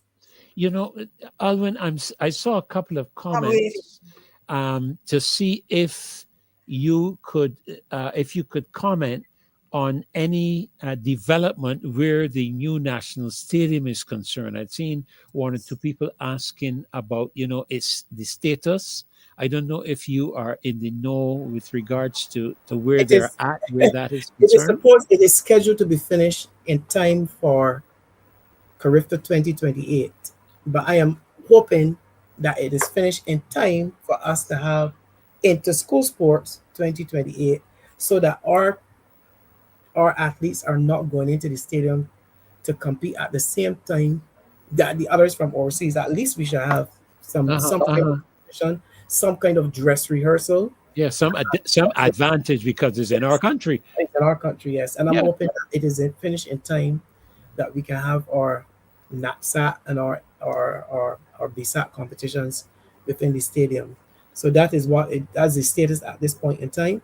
I Uh-huh. just want before I think we're almost out of time, but I want also Barbados to zero in on what is happening in Trinidad this weekend. The under Uh-huh. 16 the under 16 netball team, Mhm. which who were champions, were in 2023, 2024, and last year 2025 they came second to Trinidad, and they're now there in. I think the competition started tonight. They had the opening ceremony, and they're now there to regain the championship that they lost um, last in 2025. So I wanted to go on the. I think it will be streaming on the internet, and to cheer on and support the Barbados on the 16 netball as well. Well, absolutely, because Alwyn, I when I was in school, there was a young man who was in my era, not in my particular class, but in the category of classes. We had 5-1, 5-2, 5-3, fifth forms, fourth forms, and so on. Right. And he wasn't he wasn't dense academically. He was average academically. He was pretty good academically, Mhm. but Alwyn, he was a master in the woodwork department. Yes. A master. Can I tell you his name? Yes, you should. I don't recall his first name, but he Uh-huh. has a business called Medford Works. But for okay, the trophies The and the awards. remember, and the mahogany that he Yeah, used to yes, do and yes. whatnot. He was number one in the woodwork. Me now, I know how to put together a buckstand, but he was creative. Right. And that is what our talk about education transformation or reform should be. Levels of excellence within where the talent is, where the focus The is. skill is Yeah, the yes, skill yes. and skill base, and our athletes are given the opportunity. They might be slow at first to pick up, but because of their athletic ability, they Uh-huh. should be given the opportunity to catch up with the others and get the necessary certification that is needed even to move on to higher education. Yes, That yeah, is what our absolutely. transformation should look like. And Caroline, I remember, when I was in that age group, I had a passion for two things: lawn tennis and cars. And my mom and dad would not get behind me for cars because, of course, racing, it was a dangerous sport. And I used to tell them, but lawn tennis is nearly as dangerous as car racing, because if you get hit by one of them lawn tennis balls coming off a racket in your temple or somewhere around your forehead, you're as good as going to the hospital. But of course, we didn't have that similar kind of support in that area. But I must say that we all as a family gave Frida our full support. And it is so important, not only for companies and government, but family and communities to get behind these young people and support them and encourage them. If you can hear the coach here from, this is the coach. These are the Yeah. things at the airport going out as Uh-huh. well. And I did some netball a few years ago too, and this lady, she's one of a PE teacher at the culinary school as well, and she's with this team. Let's hear a little bit of what she has to say. Dave, you could rewind it. However, Rewind it. know that there's competition player in Tyra Griffith. She's our main shooter, and we expect that Tyra will perform exceptional this time around. We also have some younger players who are performing exceptionally well in our defense, and Nara Aline Toussaint and Zabian Aline. They'll be performing well, not to Look mention at these young they're exactly people. well, and we've come together well as a team. Praise God. We're such a young team. We started basically from ground level, and we had to break it down skill level and build them right back up. We broke down into the various aspects of the game, from the shooters, the midcourt and the defensive ways. We worked on that individually, and we've seen a lot of success, a lot of progress in the players, and it's come together well. Definitely, we always go to compete to win. Um, our players have practiced hard, we've worked hard. However, we know that there's competition on the day. So once we put it all out there, we expect good results.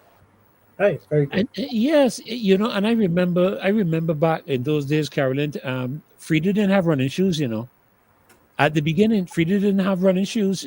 Alvin, you know what I'm talking about. Of course, She didn't have spikes. borrowed. She didn't have spikes or anything like that until it got a little further on. And I think it was Blackie that arranged. And Frida, if you're listening to this show tonight, you can correct me, but I think it was Blackie that arranged for her to get her first pair Mhm. of track and field And shoes. today now we have athletes with one pair for training and one pair for competition. It's come a long way. Only two, boy. I tell you. So yes, because a sport, like if you're doing decathlon or octathlon, you have to have different shoes. You have Yes. shoes for jumping, you have shoes for sprinting, you're gonna change your shoe for court running the 1500, you're gonna change your shoe when you're doing hurdles, you're gonna change your shoe when you're gonna do high jump, you're gonna change your shoe when you're doing discus and And shot. and if you It's like, very if you expensive. like, if you like, what's his name from Jamaica now? The world champion in the 100 meters. You see it? Usain Bolt. If you like Usain Bolt, you don't wear the same set of shoes for the Every- 100. You wear for the 200. And once you run 100 and 200, them shoes gone. You get another. But that's when you get. That's when you have what they call it again, contracts. Yes, yes. That's when you got Pastor shoe Ferdy, contracts. Mr. Ferdy, I Yeah. would want to say or even pay a tribute to the coaches. And Yes. the Bob, you are here, but from someone who would have watched, because my son was an athlete, and I think the coaches are exceptional and play a big part in preparing the children Yes. for this. And I don't know if we realize how much those coaches put into our children. Yeah. They are like parents. They're like parents. They are concerned about their diets. They even get involved in making sure they're doing their school work, Yes. their behaviors. And it is amazing. It is amazing as a parent. I know my son, and the coaches took care of him like if he was their child. And Yes. I was amazed. I was amazed at how much they poured into the my son and the athletes. And I want to say, Mr. Bob, what we see is really what you as the coach and all of the other coaches were Yes. able to look into our children, Yes. see the good in them, Yes. and Yes. pull and work developed it Mhm. to what we are seeing now. I know lots of persons are hooray and jumping and thing, but I know that I know. coach, You're your correct, and I want to coaches, thank you on behalf of them. Yes, yes, and you see, and and your there's a coaches, saying too. There's a saying that the athlete is the product of the coach's thinking. yes, I agree with that. I agree with that. And please let your colleagues know For sure. that the Yes. work that Yes. is much appreciated. It is much appreciated. You feel proud as a parent when somebody can have confidence in your child and to help your child to Achieve excel and achieve. Yes. and achieve. Yes. And not everybody can pull that out of Children. children. So True. it takes a special person. So kudos. Yes, Thank you very absolutely, much. Thank you absolutely. very much. I endorse that 100%, Carolyn. Here, Andrea is saying we have some very intelligent young people. They just need a Give you a chance. chance. It's They true. just need a chance, And I'm looking at these young people. When I wasn't there, Nice. I mean, you traveled with them, you moved with them, but it seems as though these young people had a passion Yes, for. yes, Go yes, ahead, go yes, ahead. Dr. Ferdinand, because the and it can be attributed to we have a great um management team headed by Desiree Gamble, who was Hmm. Desiree Critchlow, a former CARIFTA athlete and a gold medalist as well. And she headed the team, and we had Angela Jackson, who was manager, and then we had coaches and the therapist, Dr. Phyllis Burnett and her team, Jason Branch, Kimar Jones, Shauna Trotman, who came together and kept these children focused. We get a competition, you're gonna get the tears, you're gonna get the disappointment, but but if you fail on Friday or Saturday, you got to get up and go back at it on the Sunday. Uh-huh. Uh-huh. And although there are tears, you have to have a management team, a support structure around you who will be able to get you refocus you on your second event or third event to make sure you're ready to produce. And we had a great management team and coaching staff, therapists, everybody on board. Alwyn, I'm going to read something. You tell me if you recognize who this is. I missed more than 9,000 shots in my career. I've lost almost 300 games. 26 times I've been trusted to take the game's winning shot and missed. I've failed over and over and over again in my life, and that is why I succeed. Would you like That sounds like a basketballer. would you like to take a guess as to which one? Um, LeBron James, No, Michael Jordan. Michael Jordan. Okay. Because and to me this is one of the encouraging things in life, huh? Yes. Just give me one. Try.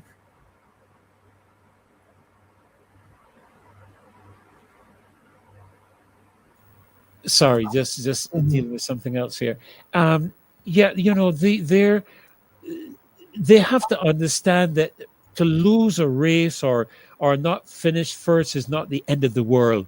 No. You know what I'm saying? There's a lot more running to do. I am glad you brought up that, You because know. there's some athletes who did not make the CARIFTA team. But this year we have the under 18 championships. We have World under 20. So there's a lot more ahead. And then we have the Commonwealth Games, which will be for the senior ones and those who are high flyers who are doing exceptionally well. So the CARIFTA Games, may not at the time of the season, you may not be at your peak or getting, but there are other meets to look forward to, and I'm encouraging every athlete, because at this time of the year, this is what happens to our track and field, unfortunately.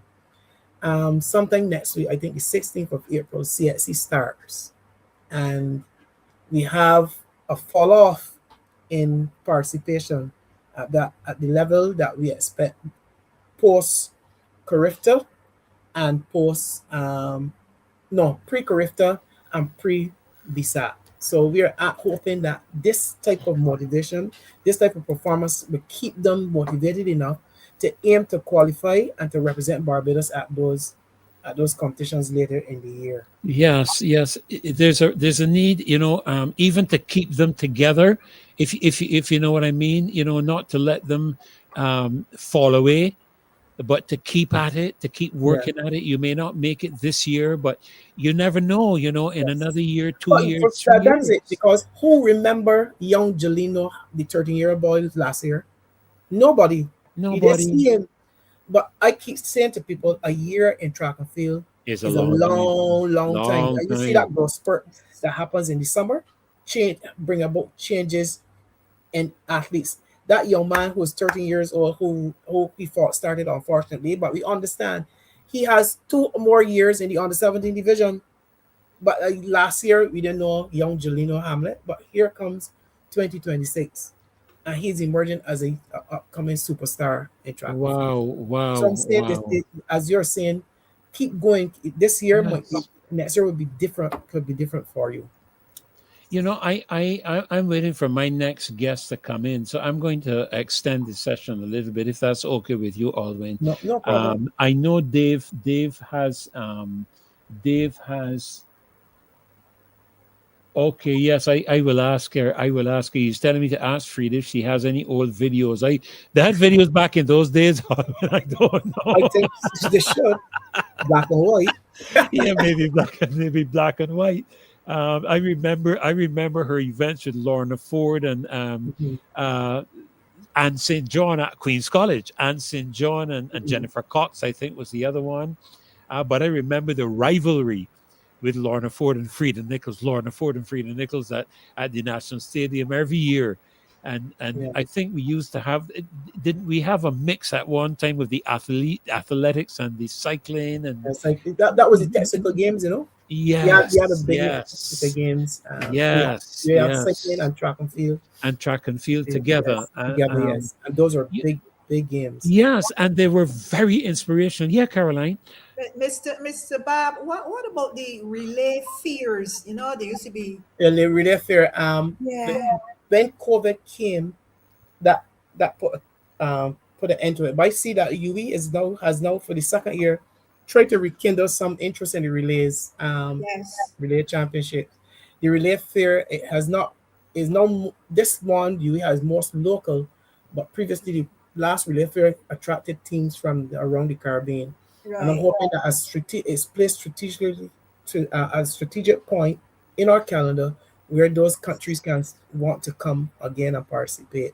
And you had some from out of the region as well. Yes, right. We had some people coming from Canada. Yes, I remember those. Flying Angels, yes. I you got to forgive me, ALWYN. But, politics drops into almost everything we have to deal with. Yes, it does. And there's a topic on sports.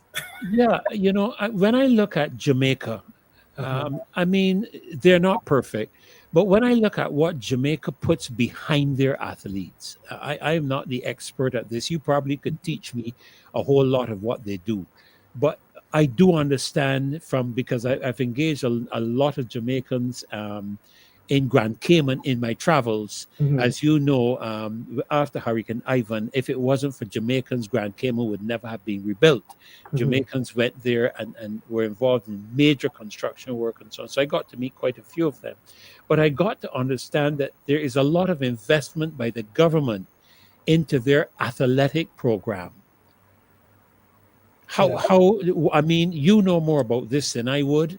How do we compare in?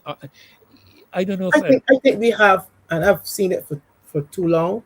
We have developed this bad habit of just jumping in at the success level. And uh-huh. Unlike Jamaica, they have realized that the money is best spent at the developmental level. Bring Right, them along. right. But that is where you have to produce. You don't wait in the Barbadian context, unfortunately. We wait until the success has happened and then we start to pour on the the, the gifts. You have your motorcades and you have your um, lunches and that kind of thing. But when all the euphoria is over, I've seen it. I've seen it with Ryan Braffett and Shane Braffett. When all the euphoria, we go back as normal, but the clubs continue to struggle. The coaches continue to struggle as well. So I'm saying that we have to now understand the importance of where an Olympic medal has to be planned. It Yes. should be planned. And I can remember Obo reminded us how much investment his parents put into Oh yes. Oh yes. opportunities. And we need to invest in our people. Thank you for the pledges of $1 million and some assistance. But that is But at it's, the but it's that is after the at the fact. administrative level where you're waiting because the National Association don't produce athletes, they don't coach. You have put your money where the athletes are now coming forward, and as many as possible hope to get in to get to qualify. But Mhm. we need the help there at the bottom to push them into qualification. But this seems to be the practice in Barbados. We only come to this realization when our people have actually reached the top, so to speak, if you follow what I'm saying. Yes, yes, Um, unfortunately. we come in after the fact, and then on top of it want to lay claim on their success.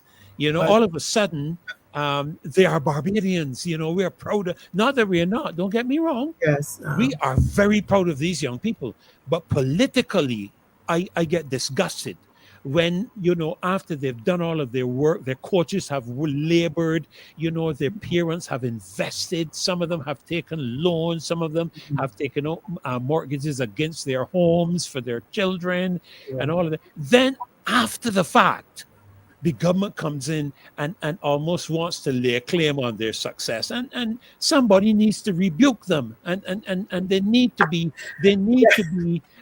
be spoken to. Don't come now yeah, after the fact to talk foolishness. If you want to lay a claim on something, you should have been there in the beginning. yes. We and need I will to. also be interested to find out how does the athletes actually feel about this. And you got the time to fly all over the world and give away land to people who got billions of dollars to pay for it, but you can't find the money up front. Mhm. I don't mean now, Alwyn. This I this smile. is, and I'm not just talking about this Invest. administration. I'm talking about governments Both down through the years. players, yes, Period. they jump in at the At the success bottom level. end, at the success level, They smile you and they know, say all kind of things and make all kind of promises. And and all I do as a coach for more than 30 years is a long, long, long, long stoops. and the thing about it is that I've always been saying, I say it to my daughter, I say it to other young people who are raising children: pay attention to the Mhm. passions of your children.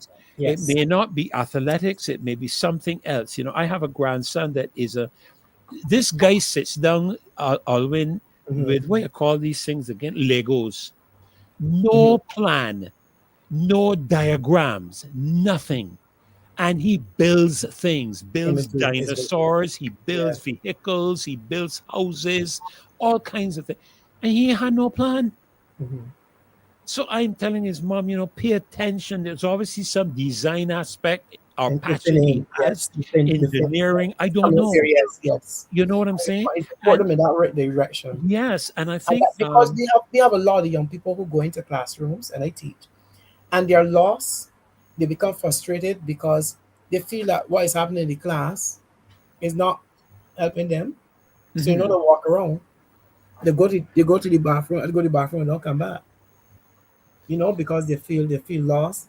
And but I have had the experience of some athletes who came under my coaching, and they were not strong academically, but once they got involved in track and field and the success started to come, the academics, you speak to them, and then some aspect of the academic improve because they know I need to bring this. I have to spend Yes. time at it because it benefits what is happening, what's going to happen a little later. And some of those same athletes were will be considered weak and not the eight grade ones person were able to go on scholarship Uh-huh.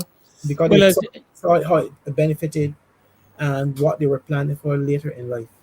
as you know, and the United States is probably one of our best examples in the sense that there's always a connection between their what they call them GEDs, is that the Mhm. right thing, and their sports. If they're excelling in basketball or football Mhm. or whatever, there's a need for them to keep their GEDs, if that's what it is, and somebody will correct me if it's not, up at a certain level. So they see a GPAs, connection. GPA. GPAs, right? They Yeah. see a connection between their academics and their potential professional sport. Yes. They see a marriage, if But you want to call if it you read the that. profile, if you read the profile of a lot of those international athletes, they're Doctor So and so. They have Yes. excelled academically as well, and they're placed in a system that allows them to to move at their own pace. We don't have that here in Barbados. I don't think we have the patience. And if you ain't doing well, we're gonna move and go along and leave you. All right. Yes. So Yes. that is the case. But I'm saying that is the reason why the countries like the United States, European countries, and Africa will want to do well internationally. Sports, success in sports internationally demonstrates to the world what the level of development that your people are at. So it says to the world, if you dominate, United States won't go to the Olympics and dominate. The United States don't want to go to the Olympics and a country like Barbados get more medals than them. Well, we held to pay. You understand? Yes. There's a Yes. correlation between the level of development and its people and the success in international sport. I've seen it here also at our even at our school. Um, well, the last one school was able to win two championships with the sixth form schools. We had schools like Tony Jones when he was at St. James having to do it. But you will see Comamere and Harrison College and the law school who can do better academically than the newer secondary schools, but want to do well at in the school sports because there is some correlation between your development, your educational development, and sports success. And And I think too, Carolyn, that because we're looking to try, and if I can use the word, redeem our young people, because we're losing so many of them, whether it be through guns or just falling away. And as I mentioned earlier, I am not going to subscribe to giving up on anybody. Period. If the Lord had that kind of attitude, a lot of us would yeah, have been in trouble. yes, it's true. But Yes. the capacity to remain committed to them, not just them committed to what they're doing, but we committed to them. And I don't want to hear government now come in, and all due respects, Mhm. thank you, Madam Prime Minister, for the $1 million, but it only means anything to me if it's going to the coaches and the athletes. Let the administration raise their own money, have the parties, whatever it is you will have. But let's try to get corporate Barbados. I saw somebody put up something there, and I think it was up for a moment, where companies could get tax breaks for their I saw investment that as well. Yes, into well, not just athletics, but because you have cricket to sports. into Yes, sports yes, on yes, whole, because we have some young men, we have potentially some young Gary Sobers and Desmond Haynes and Gordon yeah. Greenidges, that if they had the chance You know what I'm saying? If they had Because the Dr. chance. Ferdinand, we have to stop. You know, we have to stop this nonsense about you gotta be content with little bit you get. If we are serious about our young people, if we are serious about the level of crime that has taken over some of our young people, and too many of our young men has gone on at an early age, then we have to put money, we have to show our interest in investing in their own development, whether it's sports, whether it's some kind of skill level. We have to, because to raise a child takes a lot of money, and then you hear some person come along after a major success like the CARIFTA Games and say $1 million. I want the people to understand that took almost $200,000 to carry this CARIFTA thing alone to CARIFTA.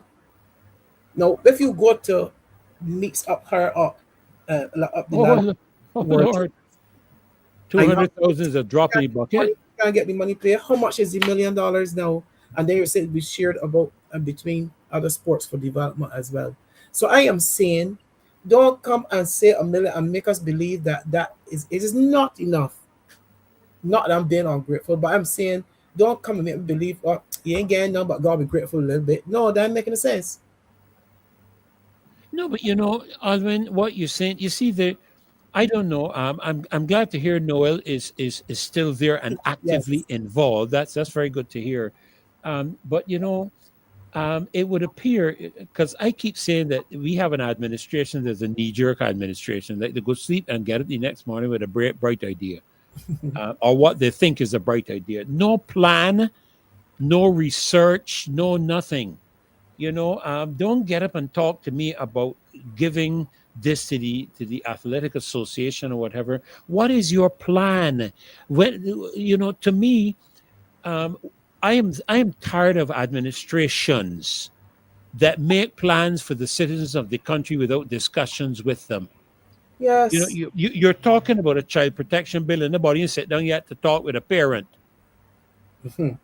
You didn't sit down yet to talk with a teacher, but you're going to establish a child protection bill. You know, and we keep these knee jerk Responses. activities Yes. without sitting down with the strategic partners involved and and dialoguing, discussing, finding out what are the needs, where's the best way place for us to put this, and what is the need if we need to do so and so and so and so. I don't know if you're getting what I'm saying, because I've been Yes, yes, struggling to yes, yes. express it. You know, Sometimes we're a lot a of things happen. plan. A lot of things happen in track and field, and the coaches are not consulted. A lot of decisions are made, and the coaches who have to work every day are not consulted. And then some of the mistakes that they will make would have made would not have happened if they're spoken to the practitioners. We are the practitioners. Bring us to the table. Let us have a meaningful discussion about what's happening. That, that we You, have to you know why laughing? I ain't gonna call the name, but I know of a company that set up a workshop for vehicles. I ain't calling the name. Okay. Set up a workshop for vehicles, including trucks like the bank's trucks. You know, the big trucks that carry the bank's yeah. beer and whatnot, and the big ones that carry all the goods and so forth. And they didn't build it with a pit. They only built it with the lifts. And when the engineers got into the workshop, they said, we ain't going up on eat no truck. Mm-hmm. I don't care what lift you talking about, a 10-ton truck you can put up on a lift, and I on it there working, not for your life. And they had to turn around and dig a pit because they wouldn't talk with the grease monkeys in the garage. Mm-hmm. I remember, because I worked with a company that was responsible for the very high end vehicle, and I remember them building a area. And I'm just talking about the matter of consultation. If people are wondering if I'm getting sidetracked, I'm not. I'm Mm-hmm. simply saying that we seem to have a practice in Barbados where upper level people make decisions without consultation with the people who got to deal with matters on the ground. Mm-hmm. You know, how the police commissioner going to make a decision, and the attorney general and all of these people making decisions, and you're going to engage the officer who is on the road every blessed day in a community. Yeah. and you making decisions. Yeah. We just have to speak to the coaches, and they're the best to tell you what they're facing each day and what they need to do and what they need to have to ensure that they are able to bring along a lot more athletes, so that we can have some of these moments a lot more. We got 17 medals. Last year we had 14. The year before that we had single digits. I For me, we're moving in the right direction. But these next 2 years, next year and God willing, 2027 and 2028, we need to look at those. And this is probably my final contribution. We need to look at those areas that we have fallen off, and we have to plan strategically, because you can't, if you are looking at 30 medals, let me say that's a benchmark for success, then you're averaging on 3 days of competition 10 medals per day. So you can't come to day one and barely scramble 3 medals. You have to look at day one's program, and you have to look within your coaching, your athlete, around the country, and see, look, this person, that person, X and Y can do this. He's on the way. This is the performance that is needed. And you start to plan strategically where you can increase your medal table and keep building all the time. So I'm hoping that next year that we look at it that way. We move into 25 medals, and then once we get home, we're looking at 35 medals on home soil. Well, I hope you still have a few minutes with us, ALWYN, because I Okay. am looking for my next guest. I've not seen them appear in the back room as yet, but Mhm. it's just interesting. You and Carolyn um, kind of tag teaming in the show, because Carolyn has been speaking to the matter of crime, and Mhm. you remember, Carolyn, we were discussing how our young people Yes. are we are losing so many of them, and along comes ALWYN to Yes. engage this aspect of athletics, Mhm. and which could serve in itself Yes. as a saving avenue for, and let me say sports. Let me get rid of just the Sports, yes. athletes. Sports on a whole that can Sports. serve as a saving avenue for so many of these young people that we are losing every day. And Alwyn Carolyn mentioned, when she gets up in the morning and she goes on social media, whichever she chooses, it's like, oh God, what am I going to see this morning?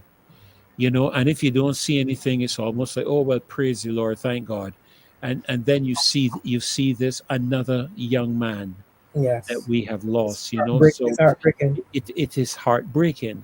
Hmm. I see that our next guest has appeared in the back room, and I am not going to hesitate to bring him right in right Yeah. away. And I want to remind Dave, if you could just put up again the number, because this segment also involves those of you in the loyal opposition. You can call in, make your contribution. As you can see, we've been pulling some of the comments that you have been making, Hmm. and referencing them. But this is the time as well, even though we have our next guest coming in to address an area that I am sure is of concern for all of us, Alwyn. Yes. um, And, and, and in the chat, some people are saying everything gone black, and somebody's asking what happened. You guys off here, so I don't know what's happening. let me just check here on my monitor, Hmm. because I usually keep the session open on my phone, to ensure that everything is still. They saying it's Yeah. somebody reported the um, show. yeah. Dave, Somebody we did the have suspension of the yes. yeah, Dave, we have It says a message string created, stream suspended stream for unavailable. policy violations. Yeah, what would that be? I don't know. I don't know. We were complimenting, we were offering compliments to where they're supposed to be. We were thanking Yeah, persons. the only criticism we've had is government waiting on after the fact. I think that somebody Um, got too first, very bad. Everything gone black. yeah, So Dave, everything has gone black. We don't have any live stream at the moment on YouTube. Um, So I will await your Somebody said your because, probably because they were playing the US Air race. It's not a US Air race. That race is on for all to see on YouTube. yeah, that one with The boat, Usain I think, Bolt. yes, that's all on sale. They have restrictions because if it was restricted in this region, you could not get it. Okay, we're back. We're You're back. back. I'm seeing it back. Yes, I'm seeing it back. Okay. Okay, well, it's not a You're problem. letting your guest because I'm going to let him, I guess. I have to move off a bit, and I will come back in. Okay, Good night. I want to we say will good night have, to Pastor. I've not seen him for a long time. Yes, yes. sir. I probably nearly said Happy New Year. It's not too late. You're only 4 months I have into to it. jump off for a bit. Listen, Yes. excuse me. Well, the way how things are going, it's almost time to say Happy New Year again It because is true. it's already April. Oh, Yeah, it's yeah. already April. I have not forgotten that rediffusion and jingle. Time is flying. Time is flying. Have you done your Christmas buying? You Yeah. know, I mean, time is flying. I'm telling you. Yes, sir. Yes, sir. Well, I welcome, have to jump off for a bit, Apostle. but I will be back. Yes, Yes, please. sir. And again, we just want to remind the loyal opposition that you can call in as well. We're going to be shifting gears a little bit, but we are, everything tonight, Carolyn, is just tying together. We started out with your aspect of looking at the matters to do with crime. I think earlier I was looking at governmental aspects and so on in terms of, I can't remember everything I spoke back then. I had to go back to my notes. And then along comes ALWYN. I was very happy that we could have shared an extended segment for the benefit of our young people and to encourage them, because this show is widely watched, even though we may only have had about 500 and something up tonight. When we're finished, I see it all up in 7 and 10 and 8 and 11,000. So it's seen by many people. So we want to welcome you, Apostle, to the show tonight. I understand that you're going to be taking us, I don't know if to say down a rabbit hole. You're going to be taking us into the matter of a call to the opposition. I believe is the title of your contribution tonight. The Yes, sir. role of opposition voices. So, welcome. It's a pleasure to have you with us on the Marcy Week Show. Well, it's good to see you, Rev, and Lady Caroline. It's always good to see you on the show as well. So, blessings to you both, and thank you again for having me on the show tonight. I have, in relation to Marcy, is something that we're going to be dealing with. I think this is very, very critical going forward. So I want to speak very candidly and openly in regards to the area of the loyal opposition and also the opposition party here in Barbados. And I want to say some things here tonight that I want to be absolutely clear to everyone in regards to my statements. And I don't want my statements to be taken in two ways. I want to be clear, and I want everyone to understand exactly what I'm saying. After the last election, it became very, very clear to me that, and I said this before, that this administration, this current administration, will do everything in its power to maintain the government over Barbados. As a matter of fact, in recent days, the video of the burial of the flag has resurfaced. Okay, but one of the things that I want to share here about the opposition and more so the Democratic Labour Party. First of all, I want to say that kudos goes to Mr. Thorne for the amazing job that he did to corral the Democratic Labour Party to the point where it could face a general election in such a short space of time. I don't, excuse me, I don't see anyone else at the time. I don't see anyone else in the party with enough tact and skill to bring the party together in the way that it came together leading up to the last general election. And so I'm grateful to Mr. Thorne, and I'm sorry for the way that he was treated, but he did a fantastic job. I want to be clear on that. That's my personal opinion. Agreed. You know, at the time, as I said, there was no one within the party that had the tact and the skill to do what he did. Okay. Now, the problem that I have seen, and I want to share this so that others would understand Apostle Scantlebury's position on the matter.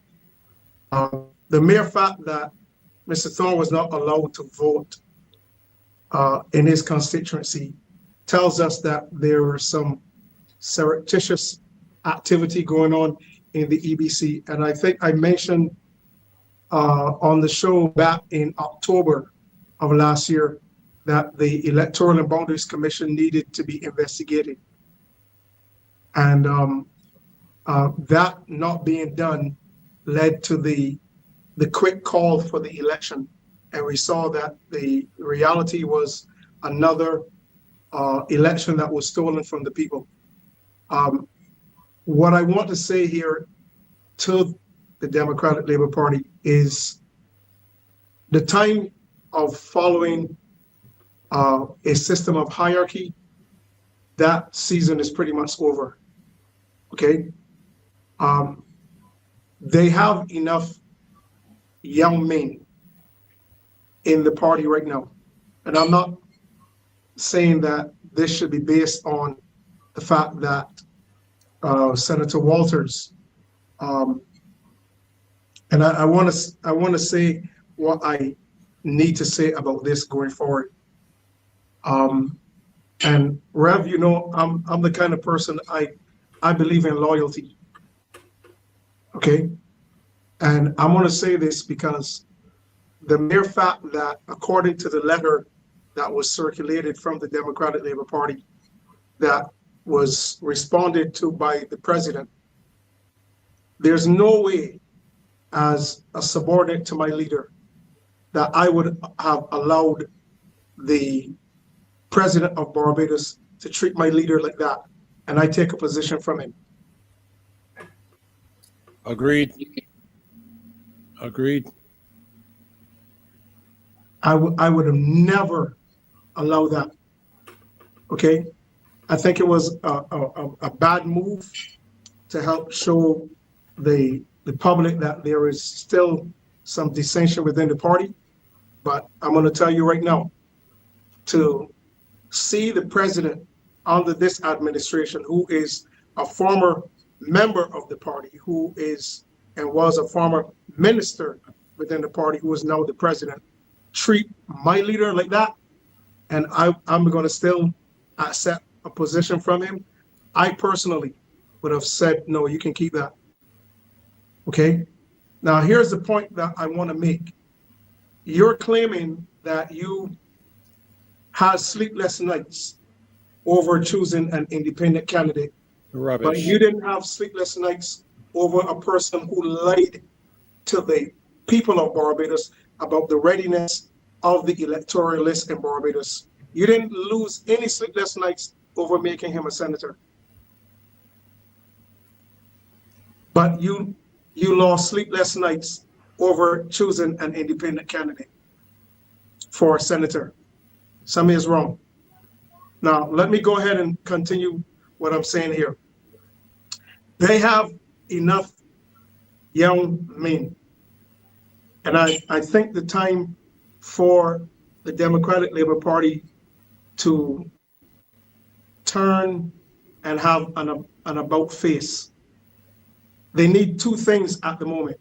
Number one, they need a strong leader who can take the party into the future. And they also need someone who will be the face of the party. Okay? As far as I know, the Barbados Labour Party has one face. Okay? One face. And her photos are still up all over the country. But the time for, I see people coming back and, the Innes's, Mr. Innes and Mr. Lashley and those folk who are coming. The time for that is over. Okay, the time for that type of old hierarchical political dogma, that is over. They have right now enough young, brilliant, qualified young men that can take the party into the future. And I think that is what Barbados is waiting on. I don't want to be really concerned with so much the BLP, because I know that this election was stolen. But what I want to say here is that if you look at the fact that so many seats in the last election ran so closely,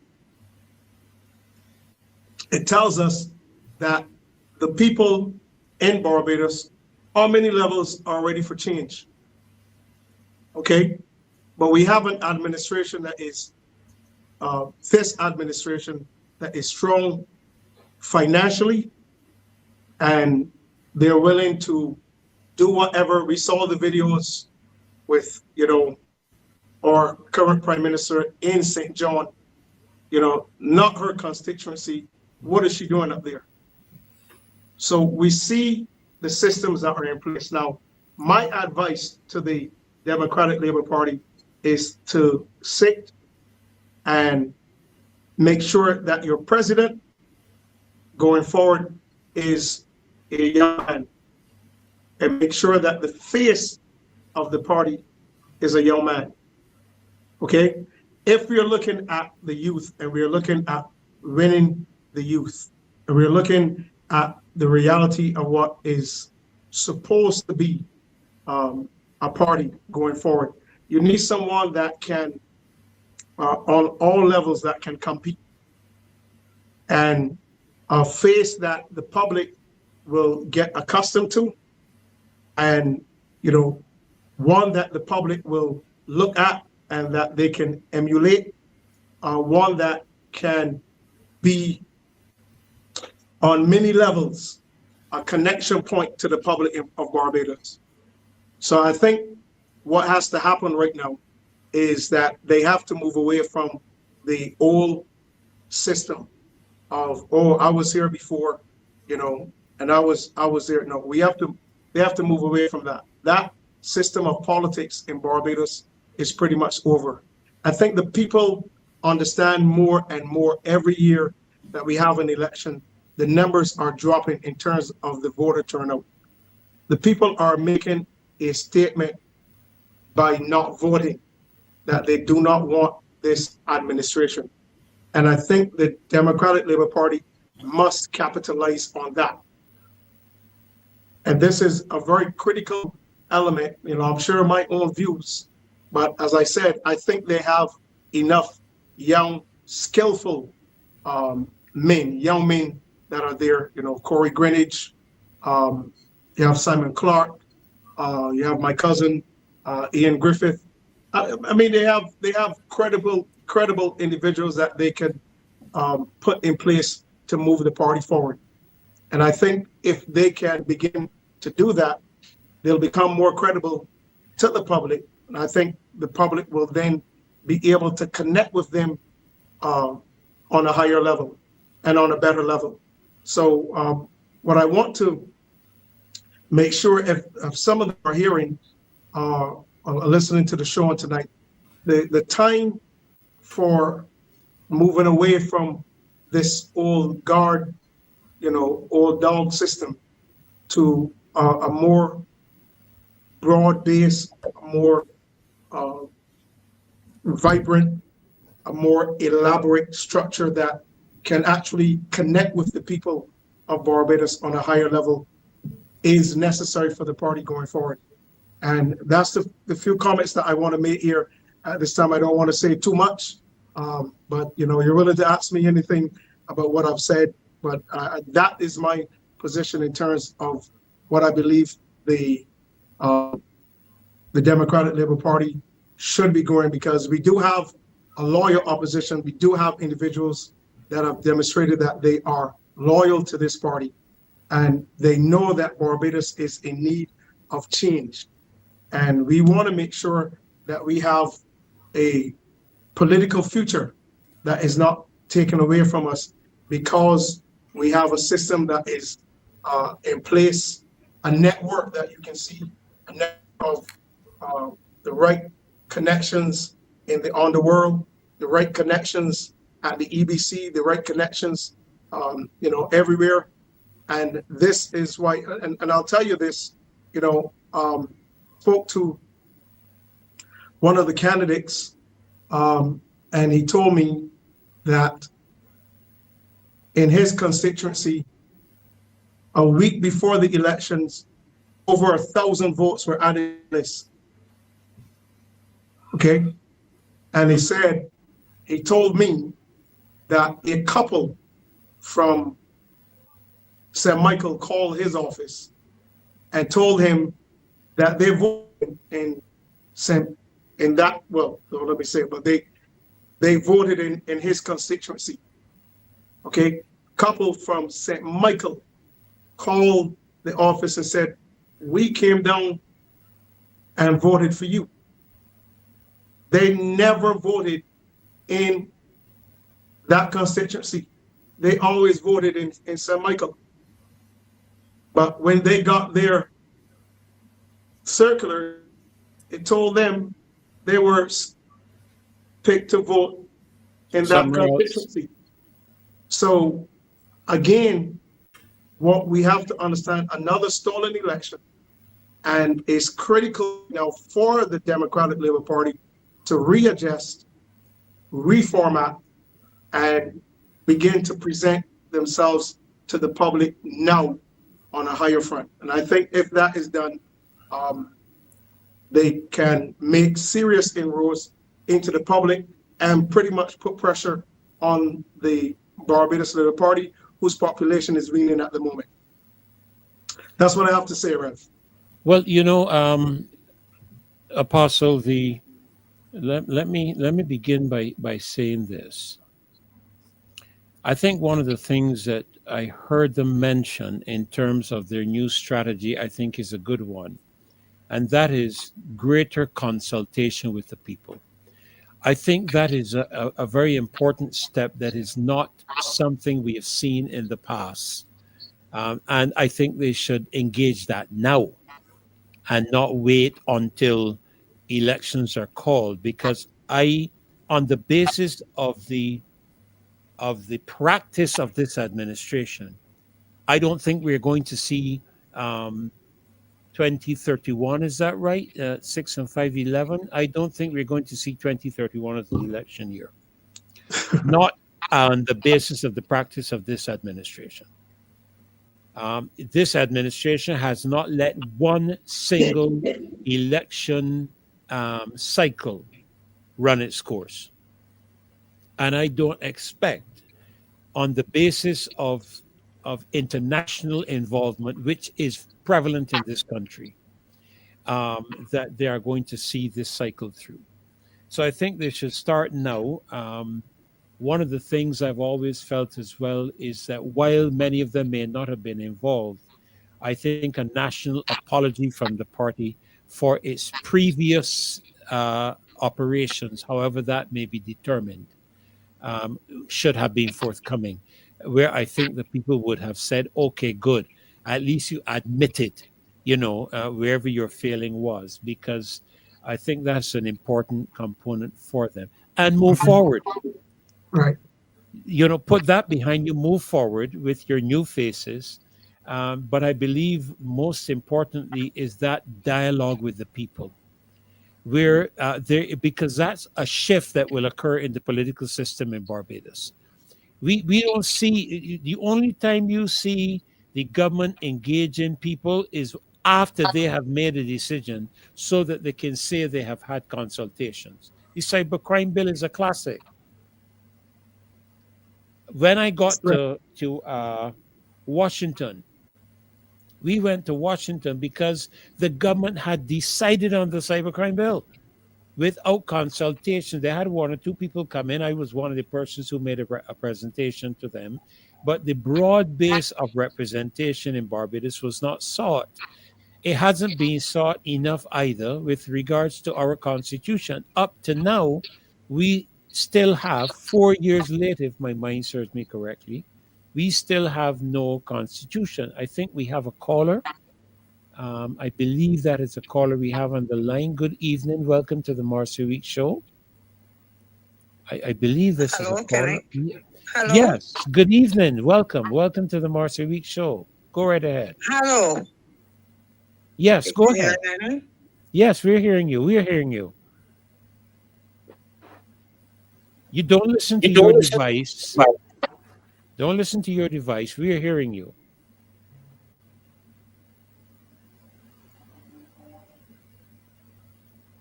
Hello. But they're probably not hearing us. They're probably not here. Hello. Okay, they're probably not hearing us. Yeah, possibly. You know, that is something I think that gives them a fresh new start. Not waiting until elections are called to have dialogue. If you're going to prepare a manifesto and a plan for the people of Barbados, you've got to hear from the people of Barbados. Yes, sir. And I think that is a good start for them. I do share the perspectives that you have indicated. Hello, good evening. Good evening. Welcome to the Marcy Week Show. We are hearing you. Go ahead. Hello. Not hearing. We're hearing them, but apparently they're not hearing us. Carolyn, you've heard what the apostle has shared. What are your thoughts? Yes. I agree with him on the majority of what he would have said. But Let's believe just hold a Good minute. night. Just hold a minute. Good night. Hello. Yes, Mr. Ferdinand, Mr. Scanterbury, and the lady, I can't remember her name. Carolyn. This is Rock. Yes. First, I want to say that gentleman, Mr. Bostic, he should never be the president. He should never be a president. He is a BLP member, and he should never be a president. Mr. Torrance should never have sign he in as the president because he is an unfair man. Mr. Torrance should be there in the Senate. I don't like him as the president. I don't like Holder as the Speaker of the House. Speaker of the House. The speaker. He had it right there either because he resigned now. He's independent. He's not independent. He said BLP. Told him need taken out. Okay, thank fair. you. You see, I already told them in. Mr. Thorne should be in. I don't like what they're doing. This BLP party is a corrupt party and they need to go. We don't want them anymore. And here in Barbados, take them out. We need an election again and a fair election, not a bug election, nor a thief election. And that's what happened here. I can see the thieving going right on. And I understand fight with them. I expect it's a community BLP. I understand that somebody told me that. Okay. So I don't know how true. I need BLP gone. Okay. Gone. Okay. Gone. All of them gone. And we need the Democratic Labour Party people in. They are sensible, intelligent, and excellent men. We need men in the House Assembly. We don't want all these women in the House Assembly. All of them need to go. Thank you very much. That's your opinion. You're entitled to it. Everybody on the show. Thank you very much. That's your opinion, and you see, that's the beauty of democracy that many people are trying to shut down. I remember, if my mind serves me correctly, Apostle, the Prime Minister saying that we don't need an opposition. You don't vote for an opposition or something like that. But Carolyn, you were making a contribution when the call came in, so let me come back to you until we get to the next one. Yes, I was saying I agree with the majority of what Apostle Scantlebury would have said. I too was concerned at the actions of the president. And I was looking at protocol. If myself and the leader, our names are available, my thought would be, why would someone choose me and not my leader? Right. And if they chose me and not my leader, I would say, no, thank you. No, thank you. Because that very act That's a disrespect. created problems within the DLP. Because Yes, here ma'am. you are, the president of the DLP, you have now removed him. You've put your hand into the DLP's business and remove their head by choosing to put someone under the leader in the Senate and not the leader. So then it caused, well, okay, it's like, okay, the leader now has to resign. So we're back to where we started. Precisely. Created problems. The problems within the Democratic Labour Party are created by outsiders. Yes.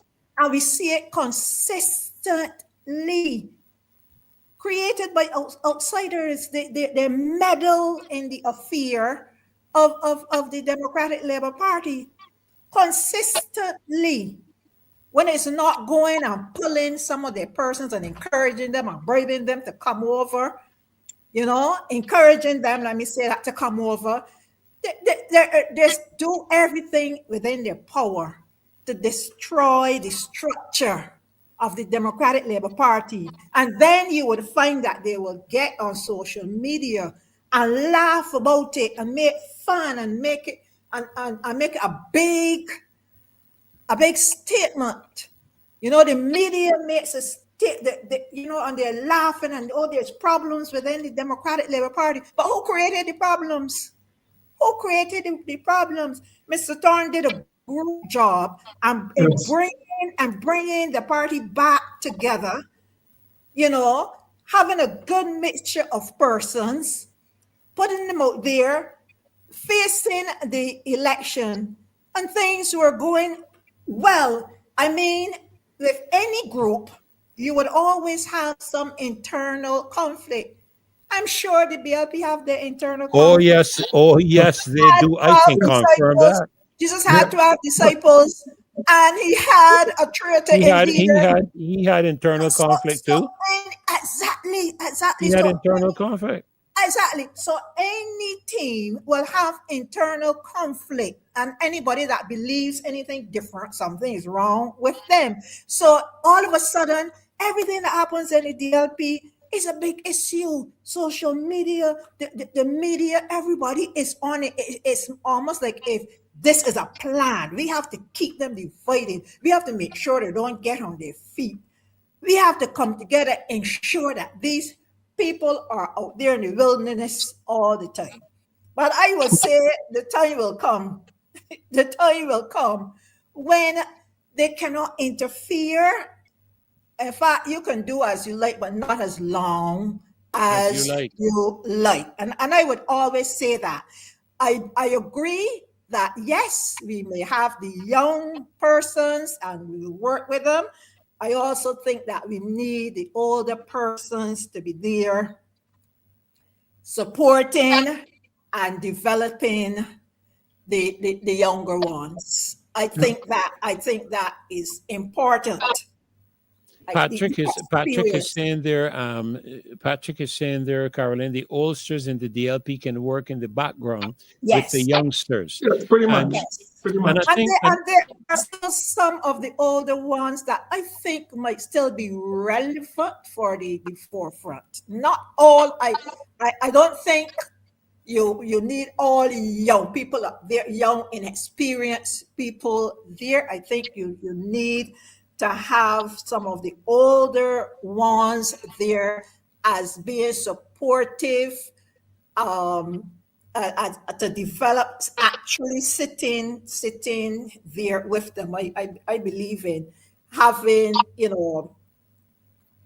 having a combination of the young and Youth not, and not the experience. majority exactly experience. Youth I and think experience. That, yes, Yeah. I think that is very important for development. I think that is very important. Another thing I think that is sorry to cross you you have a there. Sorry to caller. cross you there, Yes. Carolyn. Yeah, we have a caller. So just let's take this call and come back to you. Good night. Welcome to the Marcy Week Show. Hello. Good night. Good night. Not Yes. sure if you can hear me. Yes, we can hear you loud and clear. Hi. Good night. Yes, go right ahead. Make your Hey, contribution. I'm not sure if you can hear me, but yes, I'll we're go ahead and hearing make you. my Go point. ahead. Yes. I'm just wanting us to be careful how we treat the issue of the Wayne Walter issue and him being chosen above Mr. Thorne, and not create any further issues for the DLP. Because if he had said no, I'm sure our president would have chosen another candidate from another party and put the DLP out altogether. So I just want us to be careful not to create any more issues. Let them just work out the issues right now as it is. Mm-hmm. It is as it is. So they just need to work on it and to build on it. So I just wanted to make that point there. Thank you very much, caller. Your point is taken. Because I can't hear anyone. Okay. Well, we did hear what you say. Now you can go back to when you get back to the YouTube live, you will hear us say that we did hear what you said. And that is something, again, to be taken into consideration. I think it was a very difficult time, to be honest with you, Apostle, a time that we have not had before in terms of the situation with Barbados. We went into the election with the opposition having crossed the floor, because remember at the very outset of 2018, there was no opposition. Period. 30 members of parliament, and I think there was independent senators, and I don't recall there being opposition senators in that first one until Mr. Thorne crossed the floor. And when he crossed the floor, of course, that gave the opposition the right to have representation. I believe that one of the things that could help resolve this in the future is having our constitution in place, and that would address this from a constitutional position and not be left in the hands of either subjectivity or objectivity of an individual, where the constitution will address the matter that if there is no opposition, such and such and such is the process. And in the absence of that, we are still playing, with a moving platform, so to speak, because we've never been here, and the constitution is still not present. Yeah. Well, Rev, if you will let me come in here, sure, which is go one right of the ahead. reasons. Yeah, which is one of the reasons why I spoke on this matter in relation to loyalty, and not in terms of just a selection. I have someone that I am under, okay, and Rev, we have, within ministry, we have those situations where, we have to deal with things from time to time. Oh yes. But I've looked at this very, very critically, and I would think that you would want in the Senate the most credible person that could represent the public as an independent senator. That's my opinion. Okay. The mere fact that Mr. Thorne was overlooked in that process, and that handed to someone who would be a subordinate that he's chosen, I'm telling you from my perspective, Rev, I would have respectfully said to the president, no, sir. Okay? I will not let you disrespect my leader and try to choose me over my leader, not at this point. Okay? When you know there are two persons and two names are submitted, okay? But this for me is from the perspective of loyalty. To me, it doesn't matter. Listen, let me just say this.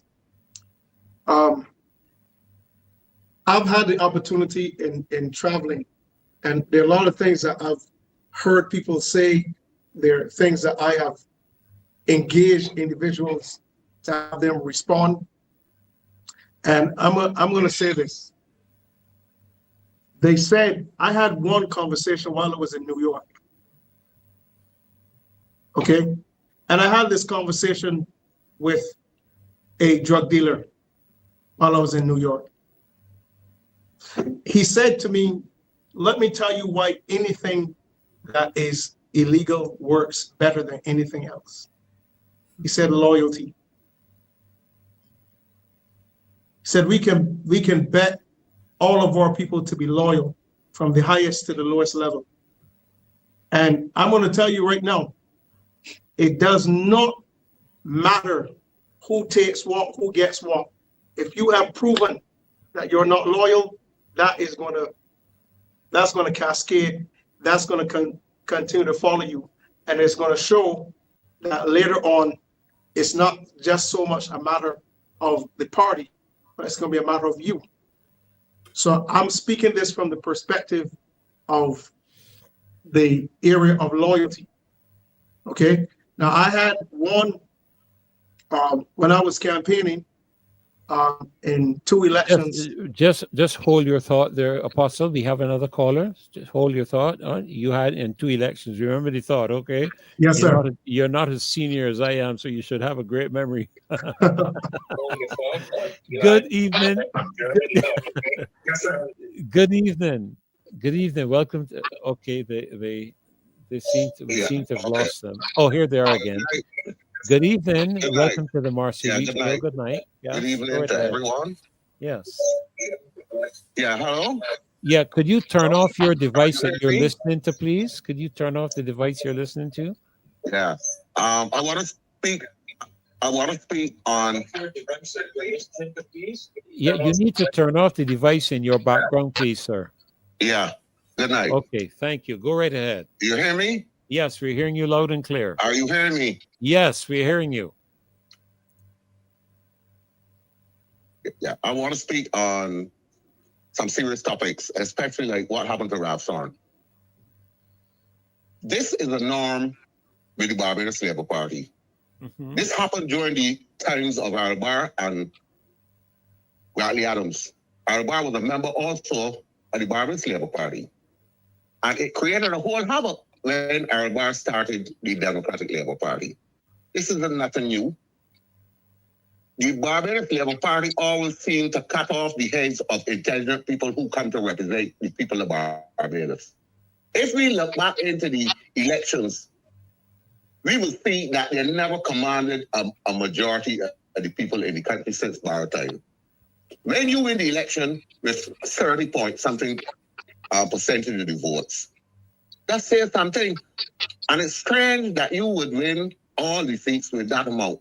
Anyhow, let's go further.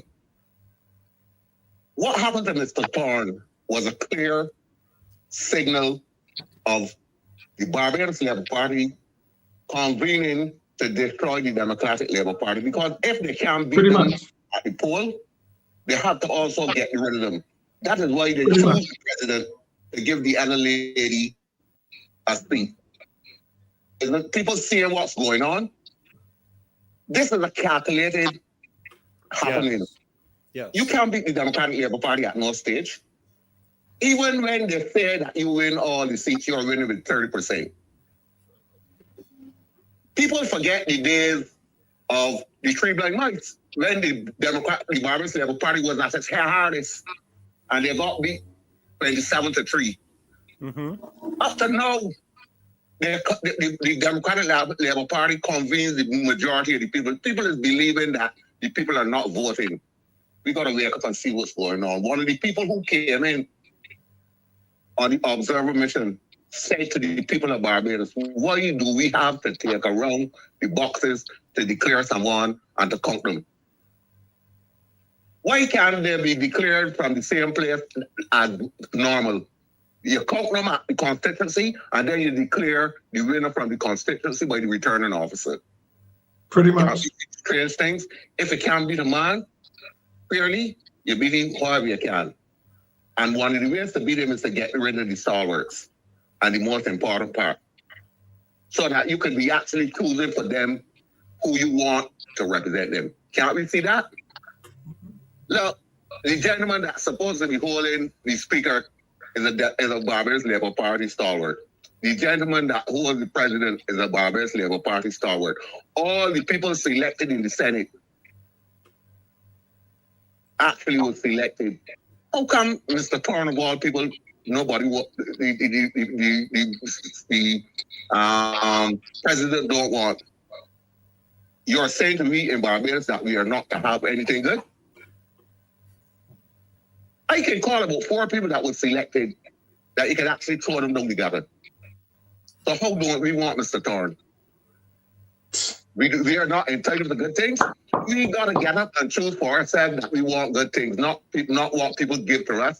Look at this government. Look at the gentleman that resigned. He come back. I have to jump out and get back and see, you think this is real? Look at what happened in St. Peter and St. Lucie. And yet everybody win. Can we see? Have a nice night. Thank you, sir. Appreciate your contribution tonight. Yeah, we seem to have another caller. Is that another caller, Dave? Good evening. Welcome to the Marcia Week Show. Hello? Okay, that may have been the other one going off. Yes, Apostle, you were making a point? Yes, sir. Yeah. So this is when I started campaigning. I was in a particular area here in St. Peter, and so while we were canvassing, I saw an area where a number of guys were on the block, and you know, my analytical eye, I watched a particular movement around one particular guy, and I told my team, give me a minute. I walked right over to him and I said, you're the head guy on the block here. And he said, how do you figure that out? And I told him, I just watched how the guys were moving around you. I noticed that whenever one guy moved, another guy took his spot. And he said, well, you're real good. And he said, but I want to tell you something. He says, nothing happens here unless somebody is disloyal. That's all he said. He said, nothing happens here unless somebody is disloyal. And we have to get to the place that we start rewarding things like loyalty.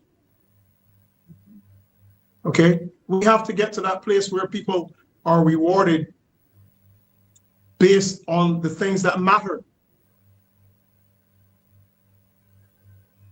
Because this is why our country is in the state that it's in. Because people get rewarded for a whole set of things, but they're not loyal to the country. And this is going to, be a bad omen for or the future of our nation.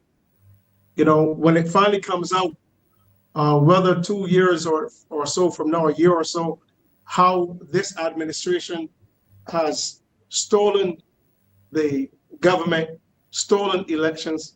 What's our young people going to think? That we were led and we had a government that was empowered for 3 straight elections at 30-0, and all 3 of those elections were stolen from the people, that we had an illegal government running our country?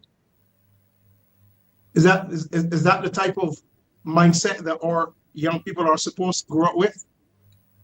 So what I'm saying is, that at a level, I am speaking in relation to loyalty. I'm not, criticizing the selection of Senator Walters. I'm not criticizing that, okay? That's the president's choice. But what I'm saying, as far as the party is concerned, when you have a president that overlooks your leader, blatantly overlooks your leader, and selects you over your leader, if you are loyal, you say to the president, sir, I respectfully decline. Just hold there on that. Okay. Okay, we had a caller there just now. Respectfully You decline. wanted two persons to. Yeah. You Good want me to evening. nominate Good but you evening. want me to send 4 names. You know why that was done? Because they wanted to do an elimination process. And people should have said that. You wanted 2 people right there, but you want me to send 4 names. Why? Because you had an ulterior motive. You wanted to back your elimination process. And that is why that Ryan Walters. He said no. He should have Ryan Walters should have accepted the nomination. Can't take me, so I would have declined it. You had to have an alternative. Well, you want 2 persons, but I have to send 4 because you want to do an elimination process. And that is not what happened. A blind person could have seen that. Thank you so much, caller. Appreciate your contribution tonight. Thank you. Apostle, I would say this, I understand what you're saying in terms of loyalty, because in the drug environment, you're dead. It's as simple as that. Disloyalty in the drug environment. Pretty much. I think, again, it would have been a difficult decision, but when it did occur, I thought it was very disingenuous of the president to make any public statement, because the leader of the opposition at the time did not make any disparatory comments, if I'm using the right word, because somebody corrected me tonight for a word I used that was not correct, and I'm so grateful for that. But he made no disparaging comments concerning anything or anybody. And some document became public, which if the president was a person of integrity, there's certain things you just simply don't address. You just simply don't address it. Yeah. And you move on. And I think it was very disingenuous of the president, having even made an approach to the opposition party, to then want to dictate to the opposition party how they do their business. Exactly. I thought that was very disingenuous. Good evening, caller. Welcome to the Marcia Week Show. Hello. Hello. Good evening. Good night. Good night. Fernand. Yes, good night. My name is Rob. SCANTLEBURY. Yes, good night. Represent to y'all. And good night. Well. We're called to see. Now, Ryan Walters should have gone to state with Ralph Thorne and did not take that position. Because the honest truth now, right? Sure, the Barbados Party, that Democratic Party, is really together and well organized. And what they should do is come together and come out and keep their noise, speak out, and let people know the election was rigged. Because at the end of the day, they're not like Democratic Party right now. I hold to be the move like being soft and being silent. And we do not want to put an image that the Barbados Party is the only choice of government, and Barbados Party is the bullies and hooligans that they feed them is. But the honest truth, Barbados Party always got this habit to want to dictate people's lives, and that should never happen. So that's why Ryan Walters, honorable, is calling my Prime Minister, Ralph Thorne, they should be together and really put pressure on the Barbados Party right now. Even push an international courts about this election that will no going from no going 2026. And they should be still on by that. I'm not sure that something come out in the court, if not the Caribbean court, international courts. Because I don't know if the Caribbean courts will be, in Barbados party by pocket, but you're not true. A lot could be done. Because when you recheck it, my Molly, she always got this thing in so she that, she got the whole country silent. The whole country should never be silent. Every boyfriend that required their party should be protesting, this is in marches, and etc. And if you know too much corruption is going Barbados, even if it gonna reach international medias. That's the honest truth. And that's all I have to say. A blessing to everyone on the show tonight. A grand raises to Marcy Weeks. And my name is Terry Hall. Are you over here? Thank you, Tironi. God bless you. Thank you so very much. Yes. I was saying that I find it disingenuous, but let me say this. I have observed that there is a deliberate attempt by this administration, and let me be very specific. I often try my best to walk a very tight rope, but let me be very specific. There has been a deliberate attempt by this current prime minister to leave one legacy and one legacy in the minds of the upcoming generations of youth, and that legacy is hers. To do that, she has to eliminate all the legacies that have gone before, all of them. Not just the DLP. She has to eliminate the Adamses, the Arthurs, all of them. Yeah. And what she's attempting to do, because that is why she has promoted herself predominantly. I will say this publicly now. Not a single member of the government won their seat on their merit. Not one. They won the seat on one merit only, and that is the prime minister. Yep. And you made mention there was about 40%, I'm told, on the high side of the electorate that voted, of which 20-something% voted for the current administration. That is not a mandate. A mandate is when you command the majority of the votes of the entire electorate. So that if there are 270,000 people, it is impossible to have a electorate of 221,000 people if the population is 286,000, because nearly 60,000 of those people are under the age of 18. Wow. That in itself should have spelled, and I thought that the Democratic Labour Party should have aggressively, legally contested the result of this election. Yes, I'm saying that now publicly. I'm saying it for the first time publicly. I would have fought it. Yes. I would have taken it all the way to the international court if I had to. I would have fought it all the way. But I found that they capitulated a bit too easily. But I am a person who says, what is done, and let us see how we can now, recoup the vestiges of what we have, add to that, and prepare for the next one. But I still would advise to take up a legal position. I think they have accepted it too easily. I would not have done that. Pastor Ferdy, please go right ahead.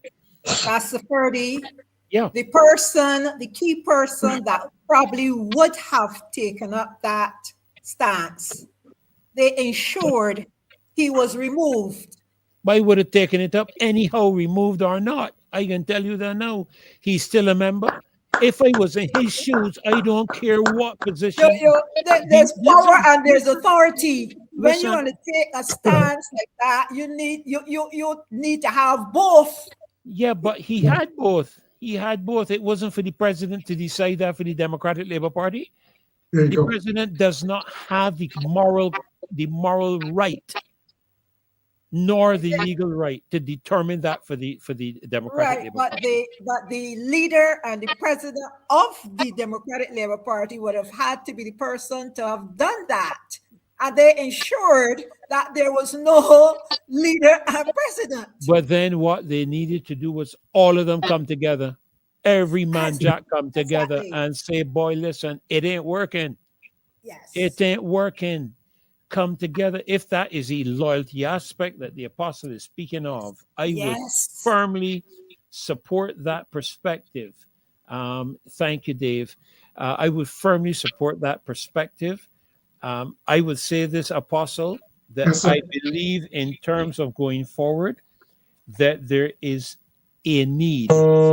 There's a need for a mixture of youth and experience. That's Yeah. why West Indies. That's why the West Indies can't win no more matches, because we got rid of all the experienced players one shot. Yeah.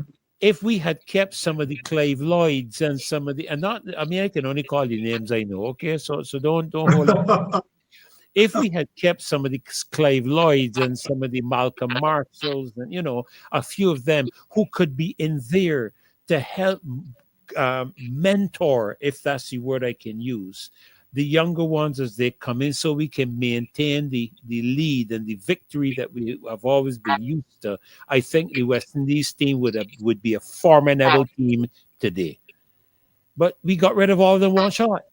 Right. And I am going to hold any public comment on the previous challenges the Democratic Labour Party had.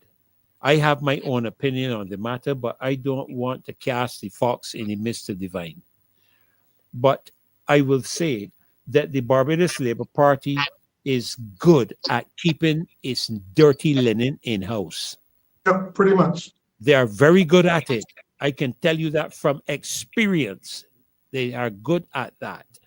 And as a result of that, people think that all is hunky-dory in there. It is not hunky-dory in there. And if people in there will tell you the truth, I know people in there who are telling me it's not all hunky-dory. That's right. It is not. That's right. And to make matters worse, the Prime Minister ensured, by virtue of a legislative move on her part without a republic constitution, to make sure that nobody could oppose her, period.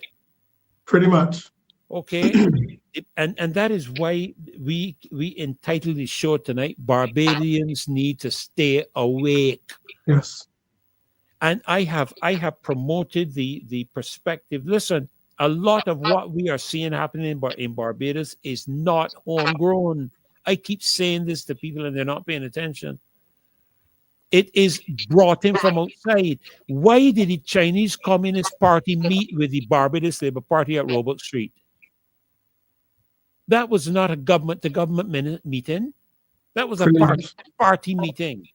And anybody who wants to find out the intent of the Barbados Labour Party, go and do your research on the Chinese Communist Party, and you can see the intent of the Barbados Labour Party. No future opposition. Remove any legacy that you have. Do you hear the Chinese Communist Party talking about any of their legacies? No. Not a word. Not a word. That is the intent. It's the Chinese Communist Party playbook.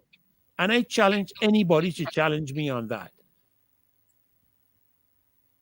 Okay, I mean, that's my contribution. That's my closing comment, but I want to give you, Apostle, the opportunity to make your closing remarks.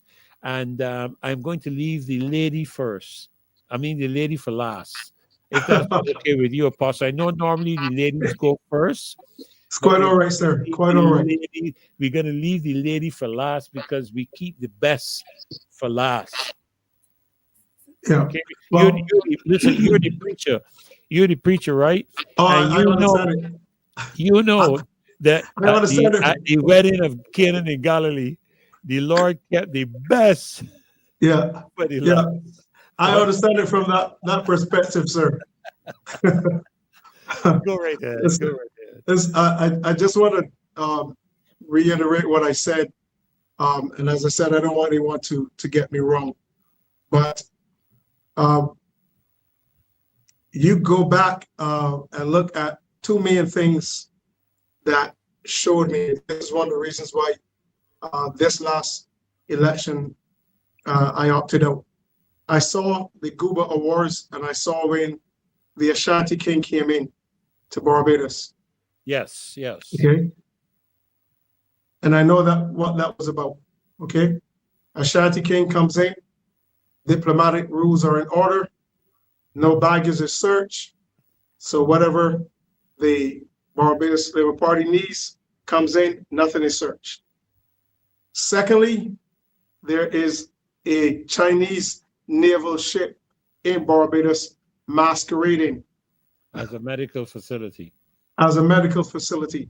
Brought in all you need from China, all your flyers, all your stuff that was necessary. So you had two major events that pretty much solidified the Barbados Labour Party with the finances they need to move towards an election. Okay. And I go back to what I said in the beginning, loyalty. People must be loyal to our nation.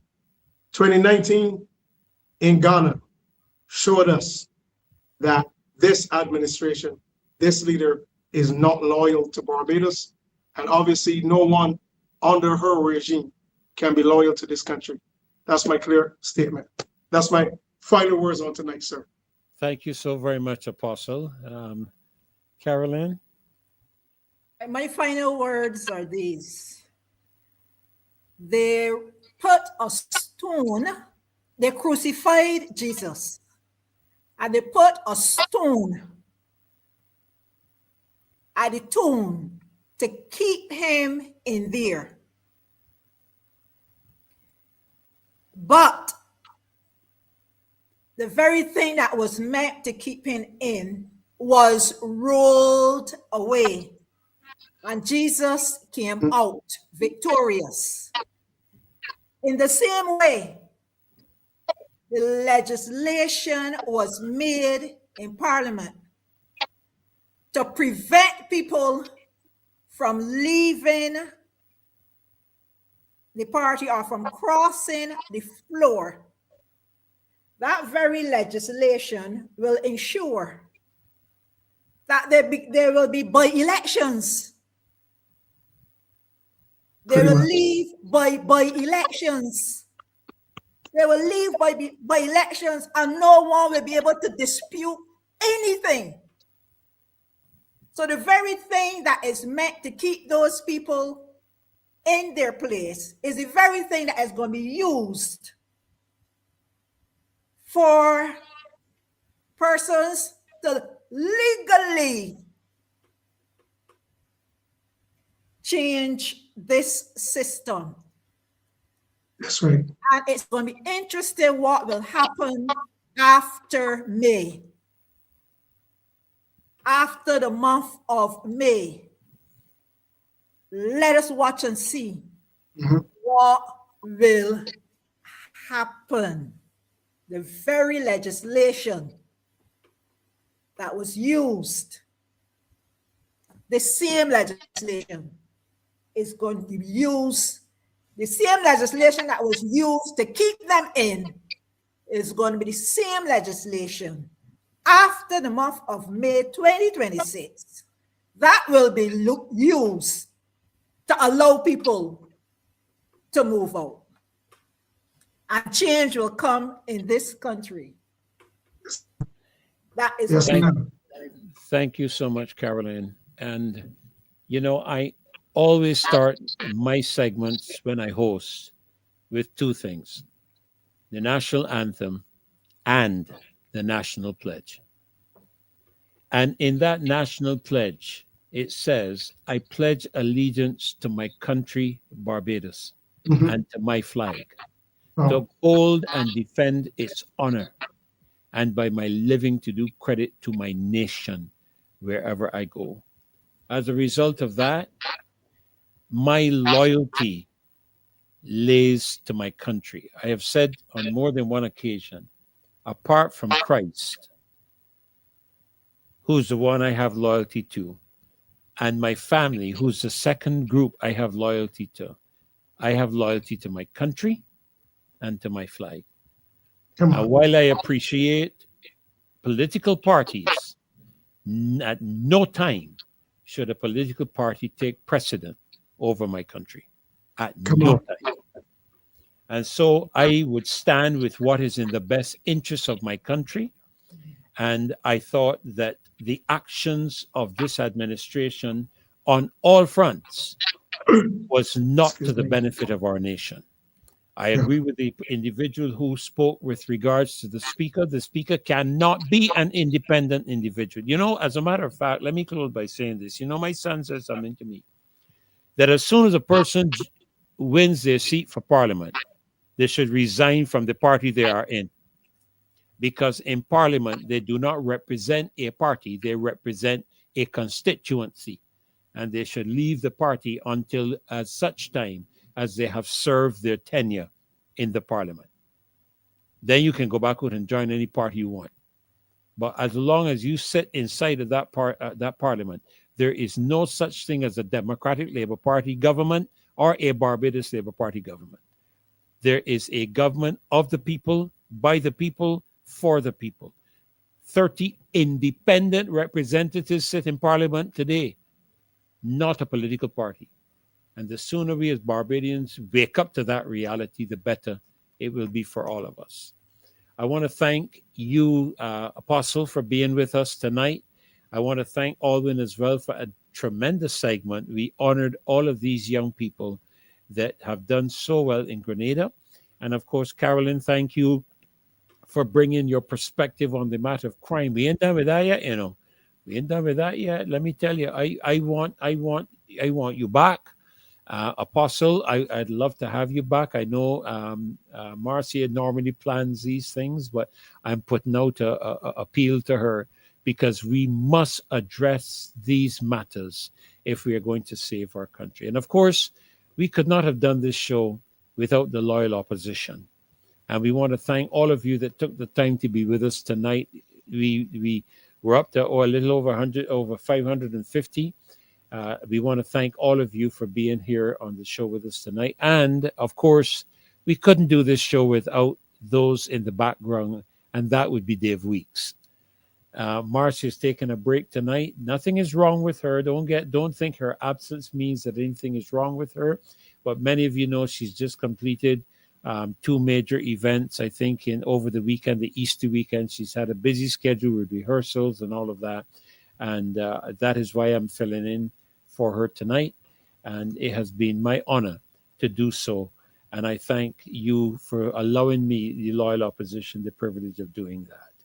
Well, I'm going to turn it over to you now, Dave, for you to take us out. I don't know if you have any memorable music to take us out with, but thank you again, Dave, for tonight. And again, Apostle, Carolyn, thank you. Good night, and God bless you all.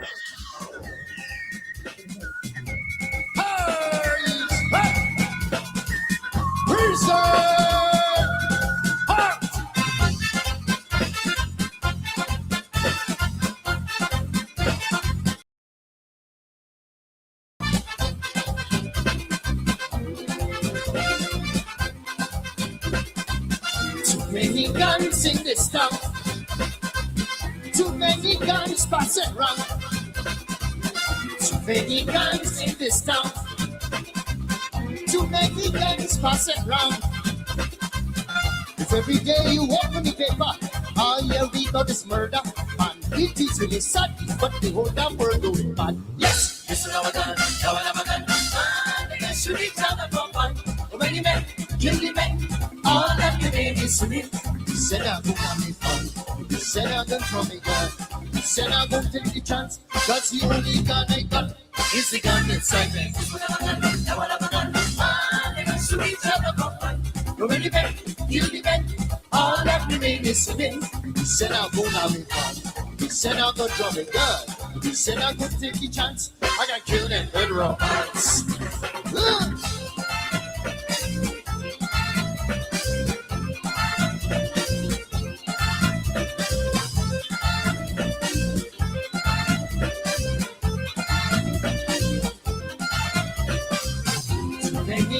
guns in this town. Too many guns passing around. What has happened to the world today? Yeah, it's a funny thing to say. Every night on the television, mass murder in religion. Man, it is really sad, but the whole damn world going mad. So never done, niggas shoot each other for fun. When the men kill the men, all that remain is to win. He said I'm gonna be fun. He said I'm gonna from a gun. He said I'm gonna take the chance. That's the only gun I got. Is the gun excitement. So never done, niggas shoot each other for fun. When the men kill the men, all that remain is to win. He said I'm gonna be fun. He said I'm gonna from a gun. He said I'm gonna take the chance. I got killed them with romance.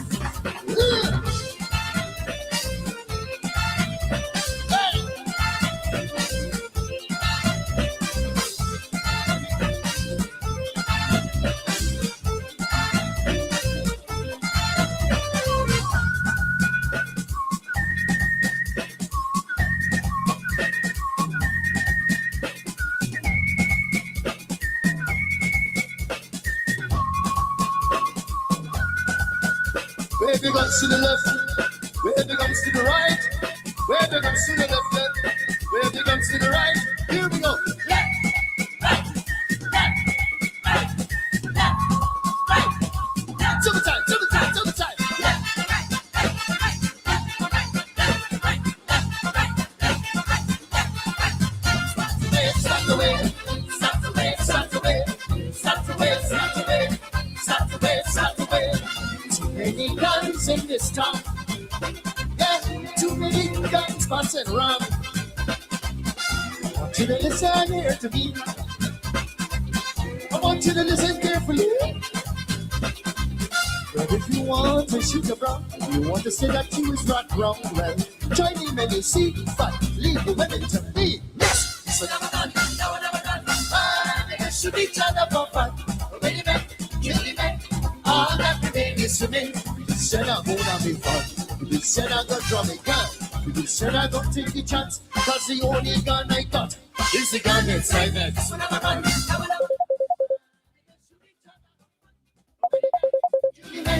All that remain is to me. He said I'm gonna be fun. He said I'm gonna draw me gun. He said I'm gonna take the chance. I gotta kill them with romance.